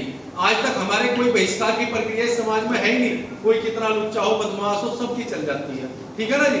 बहिष्कार किसी का हुआ ही नहीं आज तक, बहिष्कार तो ऊपर है। तो अगर उस मठ से निकलने वाला अम्बेडकराचार्य कोई बेईमान होता, कोई गलत होता, तो वहीं से सार्वजनिक रूप से उसका बहिष्कार भी होगा। फिर बताइए आपको उसे खतरा रहेगा नहीं हर समय कि मैं कुछ करूंगा गलत तो ये होगा मेरे साथ में। फिर प्लस में जैसा कि उससे लिखवा कर ले लिया, कोई संगठन कोई भी संस्था वो निर्माण नहीं करेगा अपनी तरफ से, वो केवल प्रचारक बना है बाबा साहब का, ठीक है ना जी। जब वो 5 साल अध्ययन कर चुका होगा तो हम उससे केवल 2 साल देंगे बाबा साहब के प्रचार के लिए। 12वीं के बाद वो जा सकता है अपने आम जीवन में, अगर उसकी इच्छा हो, उसके माँ बाप की इच्छा हो, अपने आम जीवन को ग्रहण कर सकता, पढ़ाई कर सकता, जो भी वो अच्छा चाहता वो कर सकता। और जो मिशन के लिए रहना चाहता उसके लिए वो मठ के अम्बेडकराचार्य बौद्ध मठ के हमेशा के लिए दरवाजे खुले हुए रहेंगे, ठीक है ना जी। अब इस संस्था को चलाने के लिए उसके साथ साथ वहाँ दूसरा क्या होगा, वही एक बड़े हॉल का निर्माण किया जा रहा है जिसमें कम से कम 1500 की बैठने की कैपेसिटी है, जिसमें बाबा साहब की अम्बेडकर जीवन कथा प्रत्येक संडे को वहाँ हुआ करेगी। वहाँ क्षेत्र से सभी जगह से हमारी माताएं बहनें सब आएंगी। वो वहाँ विस्तार से बाबा साहब को प्रवचन 3 घंटे का वहाँ चला करेगा, जिससे कि वो समझ पाए पहले कि जुड़ा कैसे इससे क्या मामला। तो वो वहाँ उनके अंदर बारीकी से बाबा साहब के साथ साथ में अन्य महापुरुषों का सारा ही वो यानी कि एक भाषण नहीं, एक लेक्चर नहीं, एक दिन नहीं, प्रत्येक कंटिन्यू उन्हें उससे जोड़ा जाएगा ताकि वो लोग अपने घरों में भी, हम कहते तो हैं हमारा कोई भी व्यक्ति आओ उसके हाथ में माइक आओ या वो किसी मंच पर चढ़ो तो कहता है छोड़ ही देवी देवताओं, छोड़ ही सब पाखंड को, छोड़ ही सब मनुवाद को, छोड़ दे ये सारे त्योहार मनाने। मैं कहता हूँ छोड़ तो दिए, अब वो स्थान तो बताओ जहाँ ये जाओ, वो व्यक्ति तो बताओ जो इनकी प्रक्रिया को आगे बढ़ाओ, वो जगह तो बताओ कहाँ ही जाकर मिला। फिर ये मजबूर हो जाते हैं जब इन्हें शादी करनी होती है, फिर इन्हें ब्राह्मण को पूछना पड़ता, जब इन्हें मकान का उद्घाटन करना पड़ता तो और को पूछना पड़ता, जब इन्हें कुछ जन्मदिन मनाना पड़ता तो और को पूछना पड़ता।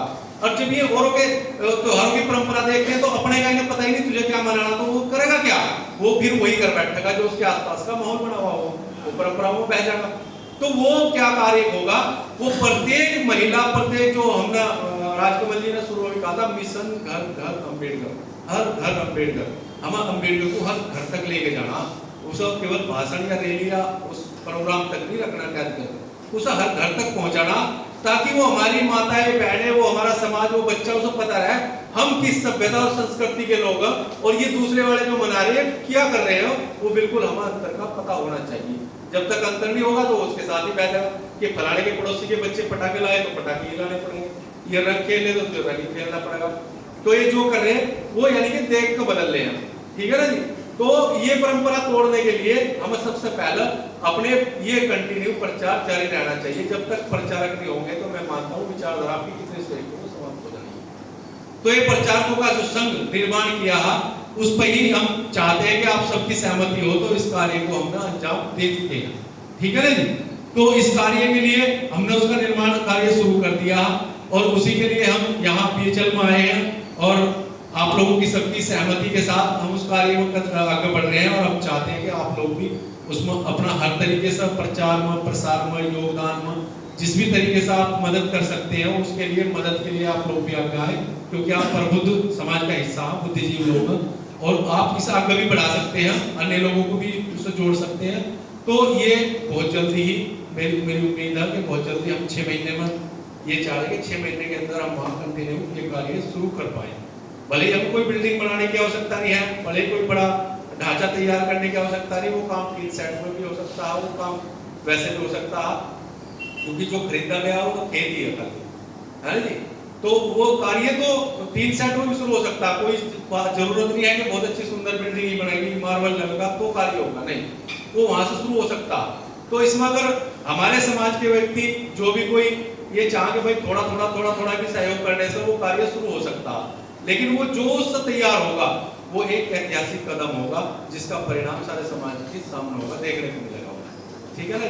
तो मैं इस कार्य के लिए, इस कार्य को पूर्ण करने के लिए पूर्ण आशा के साथ यहाँ बीएचएल के अंदर हम आए हैं कि भाई यहाँ से जो ने इन्होंने हमेशा महापुरुषों की विचारधारा को समर्थन दिया है। बीएचएल में जो बीएचएल के जितने भी लोग थे यहाँ पहले से हमारे कोई हम ही नहीं आए, यहाँ तो मान्यवर साहब भी आकर जा चुके हैं, सब लोग संघर्ष करने वाले बहुत सारे वो लोग आ चुके हैं और यहाँ कार्यक्रम भी परमानेंट कुछ ना कोई आयोजित होता ही रहता है, बहुत लोग बुद्धिजीवी लोग भी आते रहते हैं, लेकिन ये एक नई शुरुआत